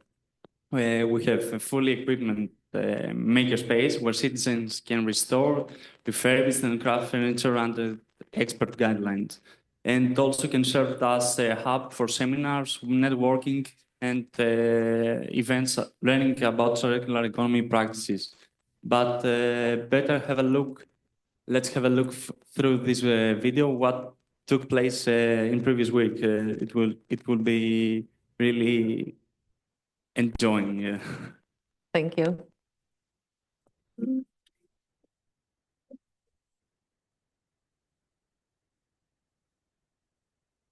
Είμαστε στο κέντρο δημιουργικής επανάχρησης λοιπόν του Δήμου Καβάλα. Αυτό είναι ένα project το οποίο δημιουργήθηκε στο πλαίσιο του έργου URC, που είναι ένα έργο ευρωπαϊκής πρωτοβουλίας για το κλίμα. Η Καβάλα συμμετέχει μαζί με άλλες 4 πόλεις διακρατικά.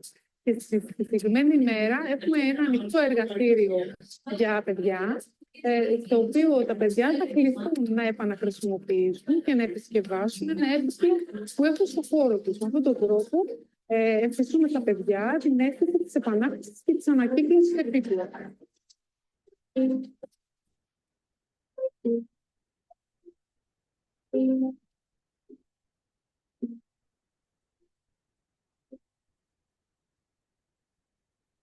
Είμαι η Εύη Ζωπόλου και είμαστε εδώ εκπροσωπώντας το Κέντρο Δημιουργικής Απασχόλησης Μικρογραφείου.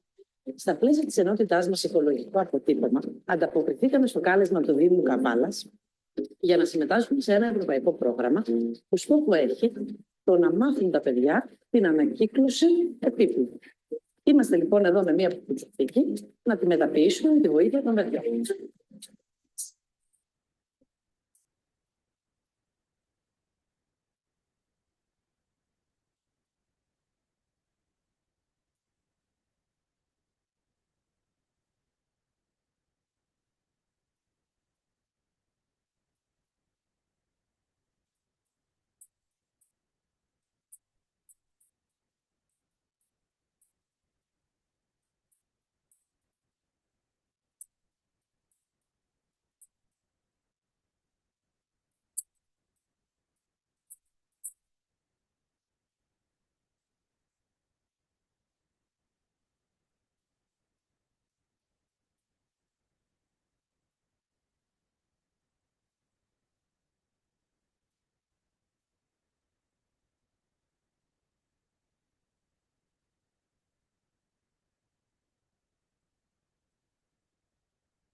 Okay, and the last but not least.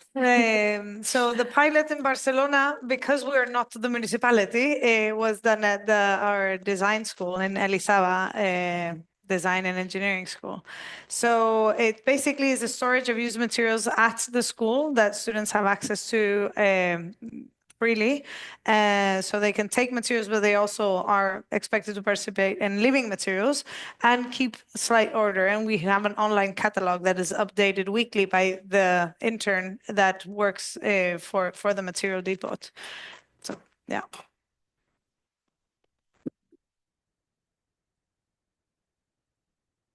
Elizaba Material Depot es un sistema de reutilización de materiales hecho por el Elizaba, donde ahí podrás encontrar materiales donados por otros estudiantes con sus trabajos y darles una reutilización. Para depositar un material, primero te tienes que asegurar que el material está en buen estado para poderlo reutilizar. Entonces puedes donarlo o en la planta 1, en el material corner o en los distintos talleres que hay. Y si el material es o demasiado grande o lo tienes que desmontar por piezas, tendrás que subir a la planta 3, al material depot, donde a tu disposición tendrás distintas herramientas. Primero, para consultar el material que tenemos, puedes o entrar al catálogo de la página web materialdepot.elisaba.net o directamente subes al material depot a la planta 3 y miras lo que tenemos. Para retirar el material tendrás que escanear el QR que tenemos aquí, rellenar el formulario y finalmente tomarle una foto al material que te vas a llevar.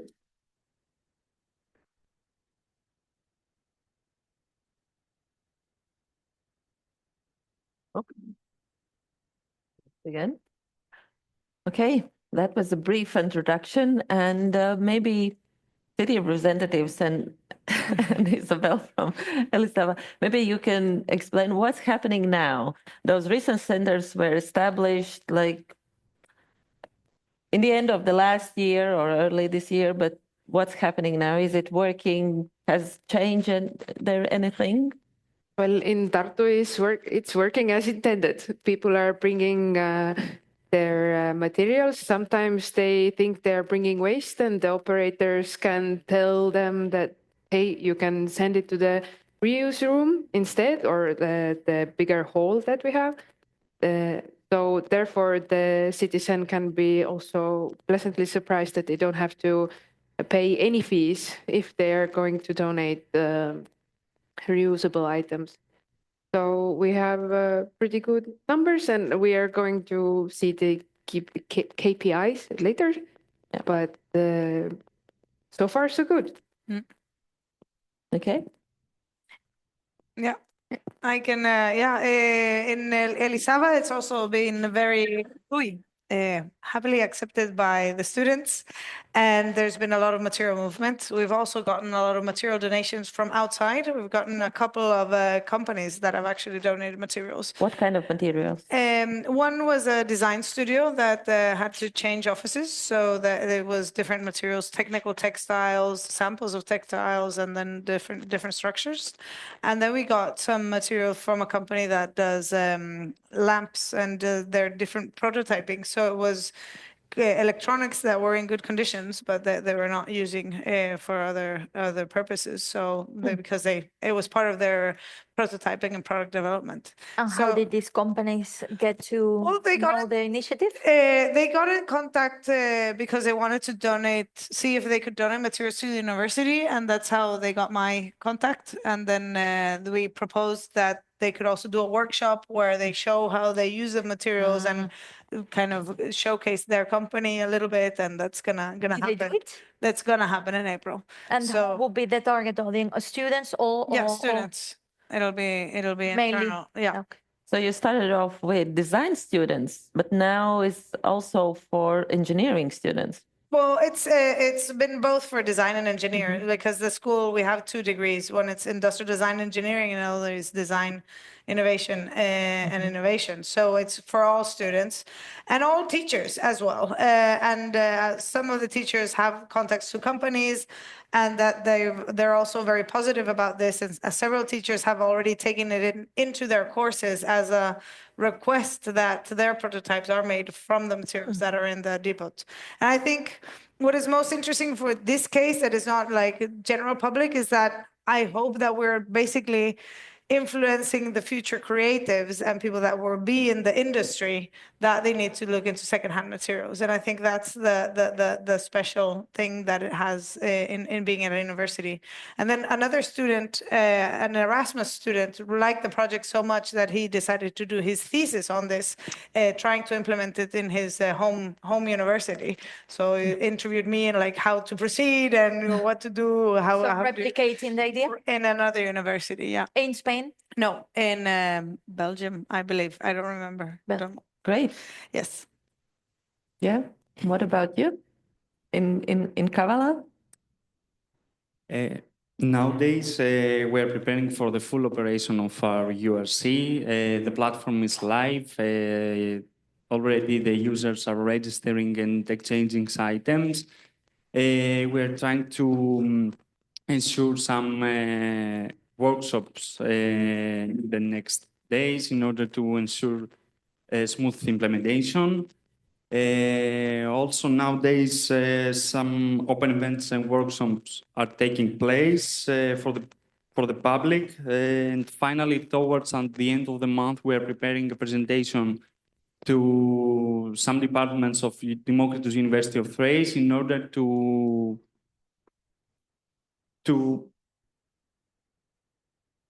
as a synergy, yes, and in order to show them our URC and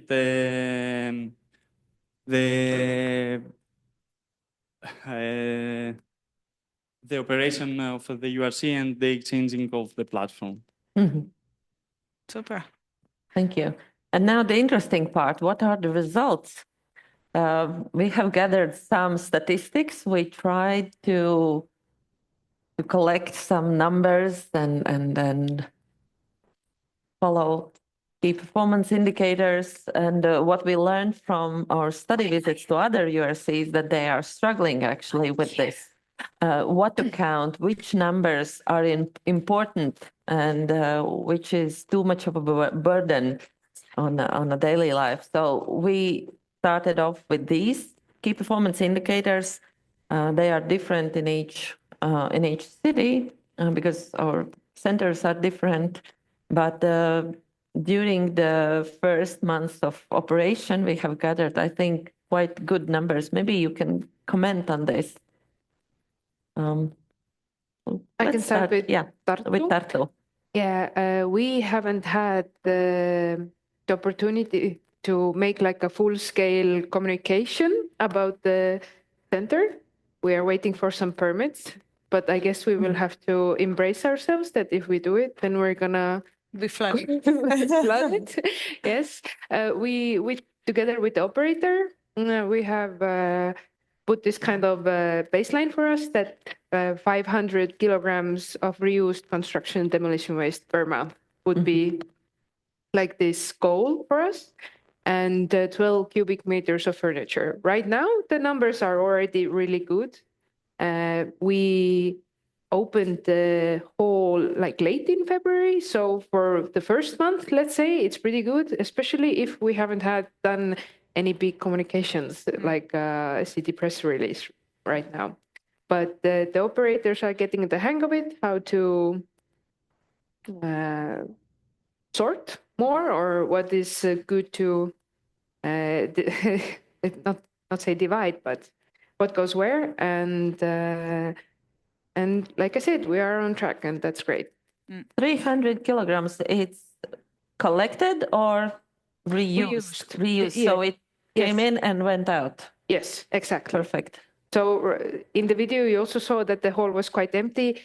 Reality is that it goes in and goes out really fast. Yeah. It's so if we would like to see like a picture where it's like a wow, then I guess I would have to be like there at 9 a.m. or something and like quickly make pictures, and then it's already going to change. Yeah, that's our experience as well, huh? And I think it's because it's these spaces where people are allowed to take it on their own. Yes. Material flows more often, like quicker than you can measure it in a way. So because a lot of the students leave materials directly, and then some students take it and they never got into the catalog. So we have like 300 items reported as taken, so they had to be on the catalog, and then the student that took it had to take a picture. So and I know it's higher. I've seen students steal stuff without it even being open. So they've also stolen some of our tools, which is a problem. But you kind of need to have this sort of control. And it is a space that you want people to be dynamic and free to use it. But in a way, it makes it difficult to keep track of the numbers. And that's quite difficult. Io, what about Kavala? Can you comment on your results? Okay, so in Kavala we have 100 plus visitors. 66 of those were following the educational programs that we have. So it means that we have 66 people being certified as suitable refurbishers and reusers, which for us is the most important because we are lacking that kind of expertise right now and skills in helping out in the reuse. Kavala's URC, as I mentioned before, it's focused on bulky waste, so it's different from just construction material. We have 15 items being repaired, 3 of which have been uploaded already at the matching platform that we have, and then it's pairing with the operation of our URC and waiting for their match. And we have 3 partners attracted, 3 synergies already undergoing, which is one with an Erasmus project with schools, with school networks with Follow Green, and of course with the Democritus University that we are going to host their workshop at the end of the month, where through an international, an EU project, they are visiting our URC to do their workshop there from the architectural department of Democritus University, along with their partners from abroad, which for us is it's a showcase, let's say, of what we're doing, and a really good network that we are building on that. And we are already scheduling open days, as I mentioned before. So the 5 educational events is such for now. By the end of April, we have already scheduled for more. Okay, then I'll comment about Riga. Yeah, we're having different kind of events dedicated to circular economy and sustainability. Also, a lot of interest comes from different universities and the students, groups of students come, and yeah, we do like lectures and play circular economy games, and also the workshop. Yeah, we have 2 blocks of indicators. One block is for workshop, and the other one is for the community space. And yeah, actually, we launched the workshop in January with a little information, but right away we had a lot of visitors, and yeah, and all the pictures you saw in the video, that these are pieces of furniture that our customers, they are repairing or repurposing or creating new ones. Amazing work has been done there. And regarding skills, that's also the thing that we have some carpenters and some people who knows how to do what, but yeah, it should be spread across the society. Okay. And what? How about the future? Now the project is about to end, and how do you plan for the future? How will you ensure the sustainability of your urban resource center? Well, for Tartu, definitely the communication will be kind of this permanent thing in our communication plan, I think. Definitely this center, the Waste Management Center, also started humble in that sense that it hasn't always been that big. It's quite like a huge operation for Tartu City already, but there's still room for expansion. So we are expecting that the turnover rates for the waste will be larger in the future anyway. So there's physical room to expand, and it's like in our planning that it will happen sooner or later. It will depend on the demand and how fast our waste reform is going in Estonia, etc. And of course, hopefully together with other organizations in Tartu who are really working towards this kind of repair culture, kind of growing it. Together with them, we hope that we can get this kind of local ecology going on that the Selli Waste Management Center will be a part of. So kind of not just be like a material bank in that sense, but also like a good partner in whatever anybody wants to do regarding recycling and reusing, of course. Thank you. Well, we had good news recently where the director at Lisava agreed to, because so far the interns that have been at the material depot have been financed by the project, but that is now going to be financed by the school. So because they see that there's such a good effect of the depot, so that we will have a fixed intern financed by the school to continue doing the cataloging and keeping things in order because it gets disordered really quickly. But we are also, my intention is to continue to work and do research in this area. So we've applied for different funds and see, well, the intern that can work at the depot is only going to be able to manage the material, not do additional workshops and events. And we'll probably do that within my research. So we already had done a lot of contacts with the Catalan Waste Agency and other actors in Barcelona that we are collaborating in different projects with. So I think that's how we're going to keep it running. Perfect. Thank you. And how about Kavala? For us in Kavala, it's quite challenging. We have established the funding until the end of June to continue operating as such, like having a carpenter facilitating the public when they reuse, and we have put a stable day in the week where the workshop is open for public with the facilitation of the carpenter. So for us, the important thing is to continue working like that. We have planned to appoint a new carpenter by the end of this contract through the social criteria, how's it called, hiring, recruiting. That happens normally to people above 55 years old, and many people close to retirement can apply for this job and then work with us. This is the sole solution that we have for now. And what is more important for us is to establish the day of public and to be consistent on what we provide. So I think that if we manage that by the end of June, then it will run smoothly. So for us, it's important not to break the operation mode. Yeah. I think that was also very important at Elisava, that it was like, oh, we have it running, we're not going to stop it. We just have to continue. Yeah. Yeah. Similarly, in our case in Riga, we have fixed all the possibilities to run this place by the end of this year, but our aim is to have it like without the deadline as a permanent organization, as a permanent space.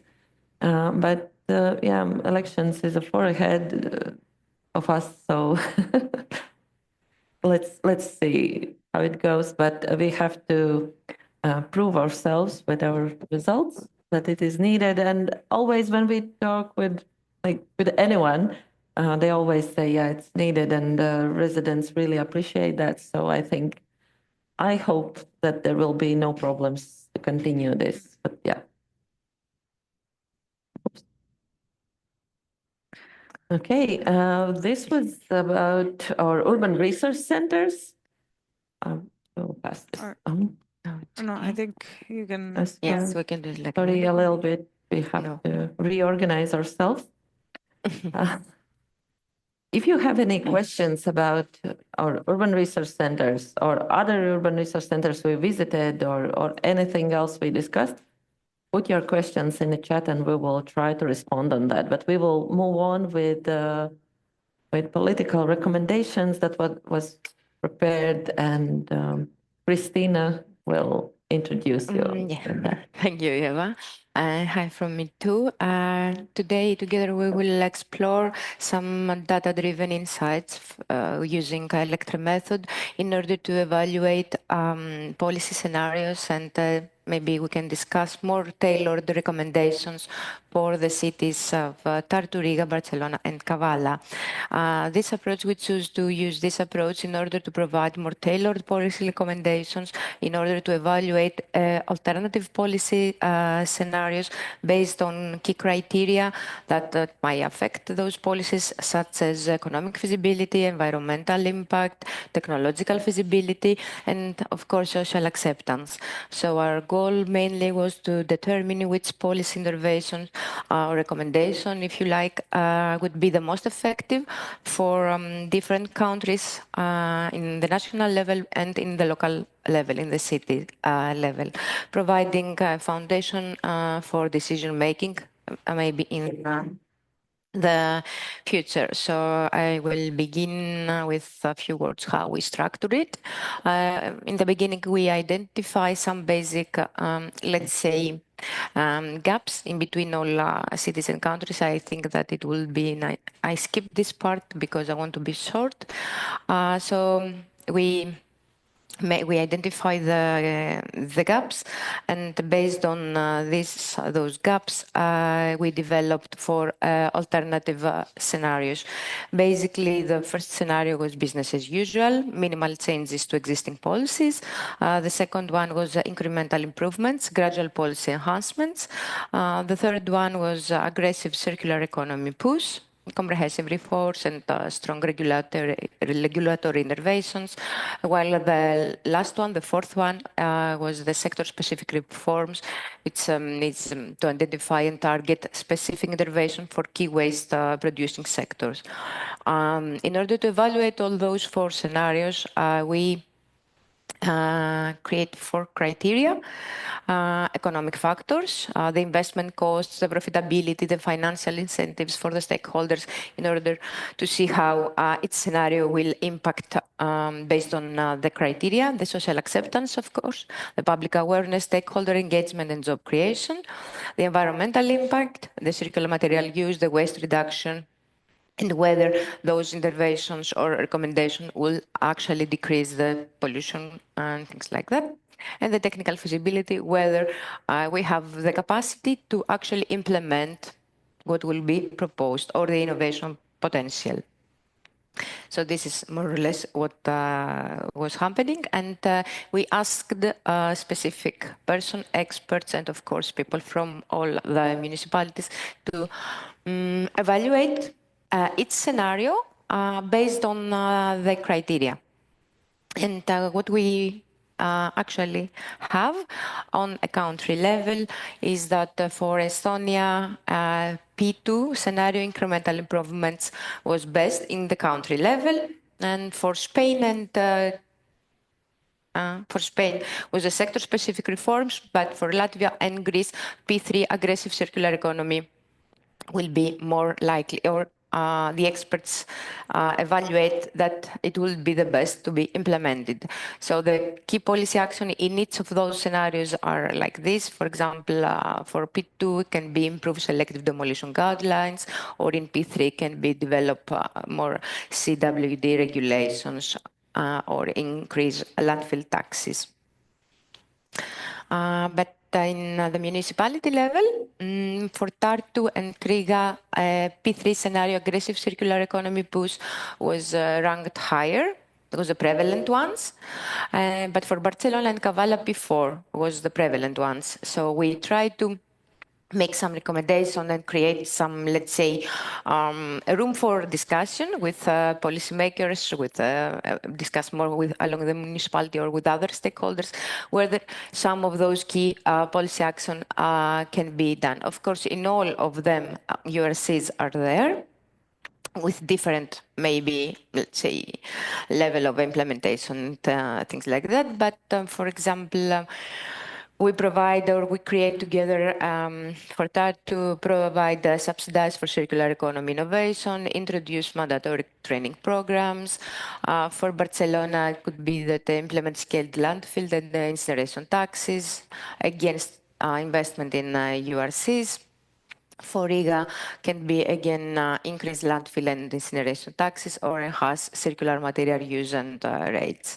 And for Kavala, it can be, again, the URCs, of course, or strengthen more the separate collection systems, or promote selective and demolition material certification. I want just to say that all these policy actions and can be actually implemented in all cities and in all countries with different ways.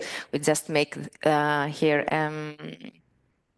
a small, how to say it, wrap up for this. So I don't know if it's mandatory to go with more further details, but for Tartu, as I said before, P3 scenario was the prevalent one, aggressive circular economy push. So the key results can be that the stronger to increase or make stronger overall performance in circular economy transition, higher recycling and reuse rates, stronger incentives for circular construction materials. So our main policy recommendation can or could include increased landfill incineration taxes, strengthening ERP obligation to hold producers accountable for waste management, providing subsidies for innovation in waste sorting and recycling technologies, and I'm sorry, provide mandatory training programs to improve waste handling and skills for Barcelona. Benefits more from a sector-specific targeted policy approach, focusing on waste reduction and material recovery. Key results show that this kind of scenario before can effectively reduce landfill dependency, strengthens eco-design standards, and of course expand URCs. And the main key policy actions can be or can include, again, implementing landfill and incineration taxes with a tiered approach to incentivize recycling, investing in URCs and innovation hubs for material recovery and circular economy research, and strengthening eco-design standards to make construction materials more recyclable. For Riga, the best performing scenario was P3, aggressive circular economy push, focusing on boosting material recovery and reducing waste disposal through increased taxation or stronger regulatory frameworks. Some key policy actions can be, again, increasing landfill taxes to discourage waste disposal, enhancing circular material use rates with mandatory targets in procurement policies, and developing advanced tracking and certification systems in order to improve material quality. And for Kavala, Kavala requires a sector-specific targeted policy focusing on selective demolition and material certification to enhance C&DW recycling and reuse. Some key actions can be strengthening separate collaboration systems with training programs, mandating selective demolition with material certification standards, just to say a few.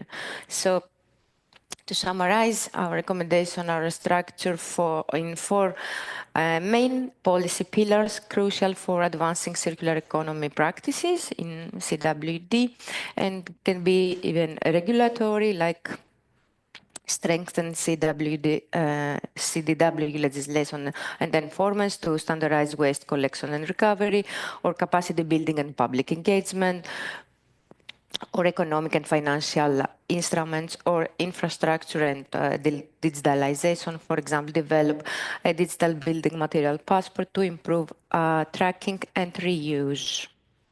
So I think that this is it for me. I was super quick, but I would like to have some discussion.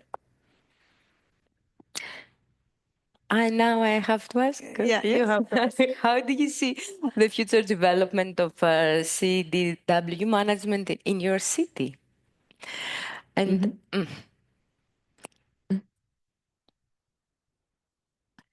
we have the pleasure to have with us the deputy mayor in the cleaning services, so he may want to, and technical works, of course, he may want to say a few words about.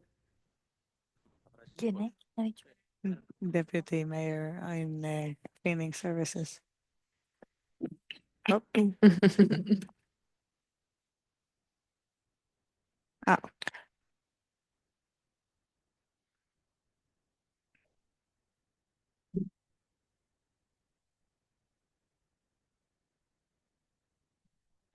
Πρώτα απ' όλα να σας καλωσορίσουμε στην Καβάλα μας. Ήρθατε λάθος εποχή, ελπίζω το καλοκαίρι να κάνετε πάλι μια απόπειρα, είναι πολύ καλύτερα τα πράγματα τότε. First of all, I want to welcome you in our city, and I'm really sorry that the weather wasn't really kind with you, and I really advise you to revisit us during summer season. That the weather is even kinder. Είναι πολύ παρήγορο να βλέπεις πόλεις και χώρες να συνεργάζονται για δημιουργικούς σκοπούς. Αυτό το έχετε καταφέρει και πραγματικά σήμερα είναι κάτι ελπιδοφόρο αυτό που συμβαίνει εδώ. It's very inspiring seeing cities working together for the same cause, and what we see together here together. It's very promising about the future of management of C&D waste in our countries. Τα τελευταία χρόνια μία φράση που ακούμε συχνά είναι η προστασία του περιβάλλοντος. Συνήθως την ακούμε μαζί με τη φράση κλιματική αλλαγή, που είναι η αιτία που δημιουργεί την ανάγκη να προστατεύσουμε το περιβάλλον. We usually hear in the news about the protection of environment, and it always comes along with the climate change effects. So the emergence of actually the protection of environment it's obligatory. Η Ευρωπαϊκή Ένωση εδώ και χρόνια προσπαθεί με οδηγίες να βάλει κανόνες στην αλόγιστη ρύπανση και σε όλες εκείνες δραστηριότητες που καταπονούν το περιβάλλον. The European Union, on the other hand, puts regulations in force in order to control the waste flows, and most of the time creating a very constricting environment in terms of waste management. Μία δράση που βοηθάει στην προσπάθεια είναι και η Ευρωπαϊκή Πρωτοβουλία για το Κλίμα του Ομοσπονδιακού Υπουργείου Οικονομίας και Προστασίας του Κλίματος, που ξεκίνησε το 2017 και η βελτίωση της ενδοευρωπαϊκής συνεργασίας για την προστασία του κλίματος.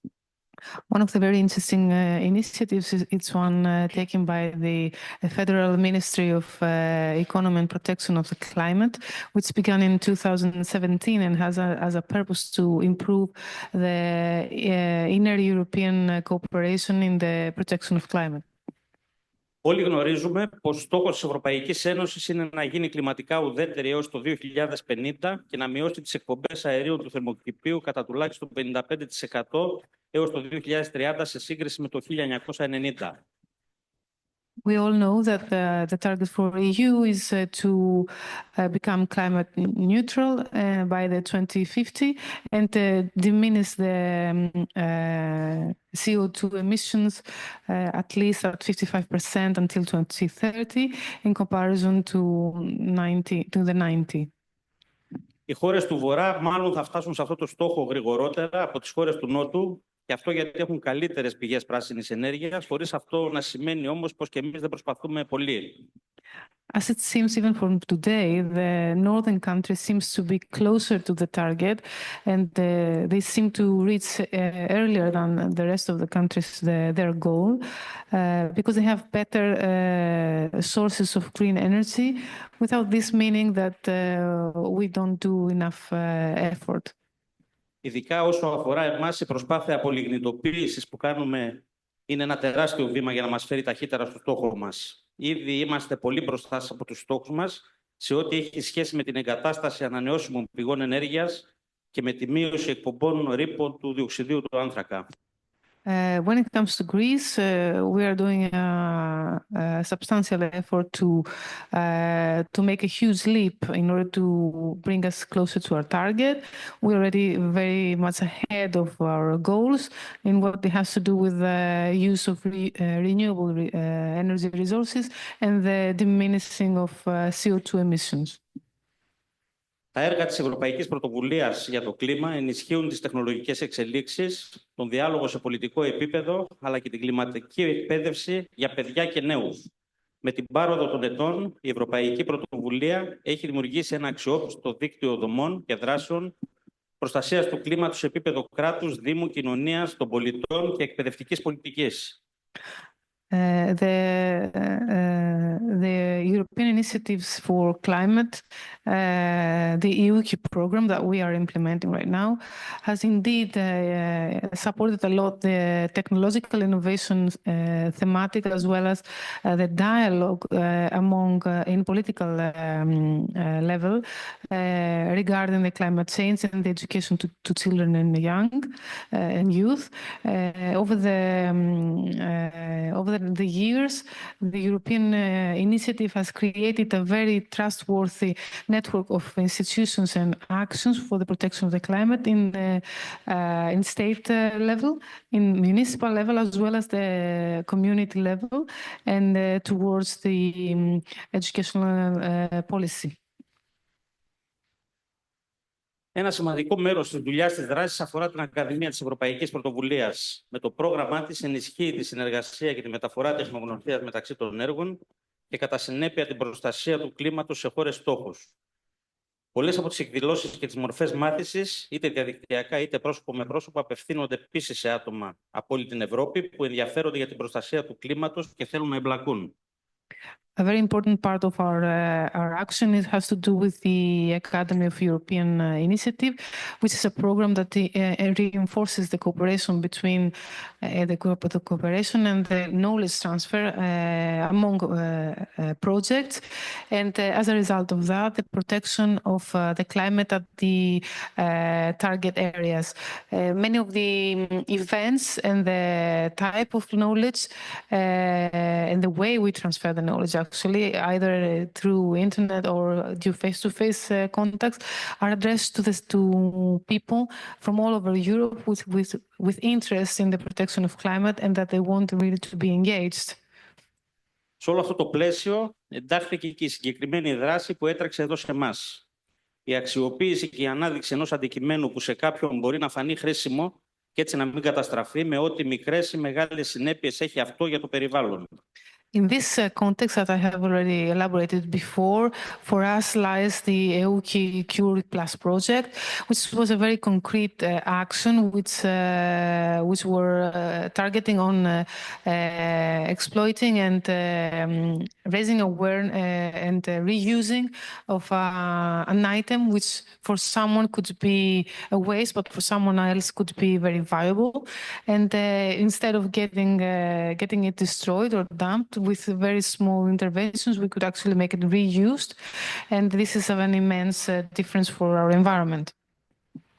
Κάπου εδώ θα σταματήσω για να συνεχίσετε όλοι εσείς που έχετε την ευθύνη της υλοποίησης της δράσης. Αυτό που θέλω να τονίσω είναι πως πολλές φορές αγνοούμε πράγματα που μπορούν να μας κάνουν χαρούμενους, γιατί γνωρίζω άτομα που συμμετείχαν στη δράση και έμειναν ενθουσιασμένα, ενώ ταυτόχρονα βάζουμε όλοι μαζί και ένα λιθαράκι για έναν καλύτερο και ασφαλίστερο μέλλον. Ένα μέλλον περισσότερο πράσινο για τα παιδιά μας και τα παιδιά των παιδιών μας. And with this, I want to conclude my intervention, and I want to let you continue the very important work that we're doing on this project. What I want to really underline is that many times we ignore things that can make us happy, and this is something that I really am aware of from people participating in our educational seminars, which were very impressed on the quality and the results of this education. And at the same time, with this method, we put a small effort and piece in what can become a really creative future for us, and maybe safe future, a future that can be greener and inclusive and very considerate to the future of our children. Συγχαρητήρια σε όλους σας. Συνεχίστε να κάνετε τους δήμους μας, τις χώρες μας ομορφότερες και ελπίζω το υπόλοιπο που θα είστε εδώ να περάσετε καλά. Οι οικοδεσπότες μας είμαι σίγουρος ότι θα σας περιποιηθούν. I would like to congratulate you for the excellent work that you're doing, and I'm going to leave the floor to you to continue your work. I'm pretty sure that our hosts today will make the best to make your stay in Kavala memorable. Ευχαριστώ. Thank you. What about other partners? Maybe we won't be able to deliver such a long and descriptive opinion about the future steps in our cities, but maybe briefly we can. For that too, the most important part is we are working on getting funding to have this kind of oversight over construction and demolition waste. Is it sorted correctly? Right now, yes, we have the regulations, but we don't have the capacity to really enforce it all the time. And in enforcing, we don't mean that we want to make any penalties. We don't want to fine, but we want to have this opportunity to educate. So we are working on that in another project, and hopefully we will get funding and we will have the capacity to really educate on this construction and demolition waste and how to sort it and why it's beneficial. Mm-hmm. Well, I would say in Barcelona, we're quite positive because the co-creation session that we did that was open and co-organized with Catalan Waste Agency, the results from that we're going to be sending out to all the people that participated, which were around some 30, 40 interested parties that are already working, either companies that work with waste recovery or different agents, and it was a very nice kind of community building step. So the waste agency already said that they want to do a follow-up session to this and to canalize this, and that the regulation in Catalonia is that the municipalities have to provide space for reuse. How they do it is a little bit up to them. And in the case of Barcelona City, probably several municipalities will group, but it is in the upcoming regulation that they will have to include it in their recycling centers efforts. And I can continue your sentence by saying that together with Catalonia Waste Agency, we are working on further development of urban resource on the network of urban resource centers, trying to map out what kind of centers are needed, what kind of services, and how to put together different services or different actors from public and private sector to boost the concept of circular economy centers, urban resource centers, and to make them popular and mainstream them. That's on our agenda. And I can see Maria is still online. Thank you for that. We will work together with Budapest on this. Yeah. Hello. I hope we will be approved also, just like Tartu. We rely on external funding because in the city we try to cover all the basic things and all the innovations. Yeah, we rely on public funding. For Kavala, what's really important for Greece in general is that urban resource centers like ours are only 2 in the whole country. So it's a very new concept thing for us. It's something, however, that from the legislation is obligatory. Since 2024, the ministry said that all municipalities should operate a URC. They never provided, of course, orientation, specification or anything. But for us, it's a good opportunity to advance a little bit and test what could work better for Kavala. And over the next months, we're waiting also for the minister's call to fund the URC. So by the time that the call will be on air, we will be very much knowledgeable on what needs we have and what it needs is to make it feasible. So it was an excellent opportunity to leap up and get a first impression on how this works and learn from the best, because that's a knowledge that is out there, and we had the opportunity to grasp it. Great. Should we? We have another question to the audience. Since this was wrapping up. Yeah, we're wrapping up. That was our final slide, but please, can we have our slide back on the screen? On the screen. We would like to hear from you. Since you were very patient and you managed to stay with us till the very end of this event, please share your takeaways. What did you hear? What was interesting for you, or whatever, what stayed with you? Because we understand that we can share as much as we wish, but you can pick up just maybe 1 or 2 things. It's more important to know what you take with you than what we've tried to share. Yeah. No. Please be so kind and let us know. What did you find interesting? Best practices. Yeah. And it's always interesting to learn what actually people do, how they fail, how they succeed. Actually, we don't know a lot about failures because those urban research centers who failed, they were closed and we never got them. I mean, that's very common. People don't talk about the failures that much, but they have the lessons, like what to avoid. Financial options, very interesting, URC cases. Yeah. Yeah, just a reminder that the materials, that there is a lot of material that's been generated through the project, and that's going to be shared, and that we will try to kind of keep this network a bit live and active. Well, you guys, even in the next project that you're applying for. So the idea is to continue pushing the idea of these urban resource centers. Others have legal problems. Actually, what we learned that everyone has legal problems. And there's a reason why they talk about this material reuse as being a gray zone in regulations. Like, well, if it's not a waste, we don't say it's waste, it's reusable material, then we can get out with a lot. But if not, it gets a bit complicated. So yeah. And that we share the same agonies and interests. That's great. Reach out. We like to create community around these questions. So thank you very much for joining. And about those case studies, about URCs we visited, I've understood that actually we have gathered a lot of information. We could tell about each urban research center like 15 minutes.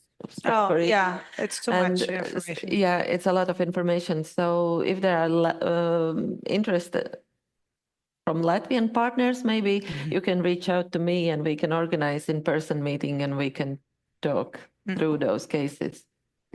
Because online is too tough. Yeah, it gets difficult. So thank you for bearing with us so long. And yeah, it's been a pleasure being here.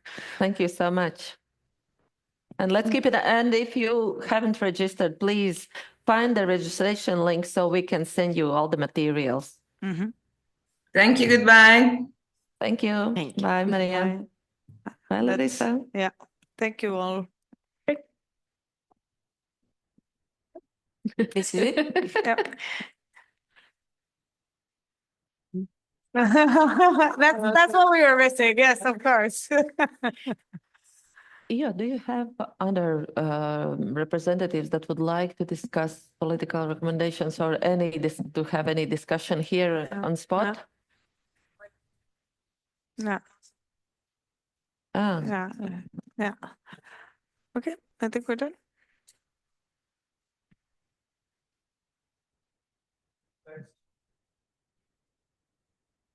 If you need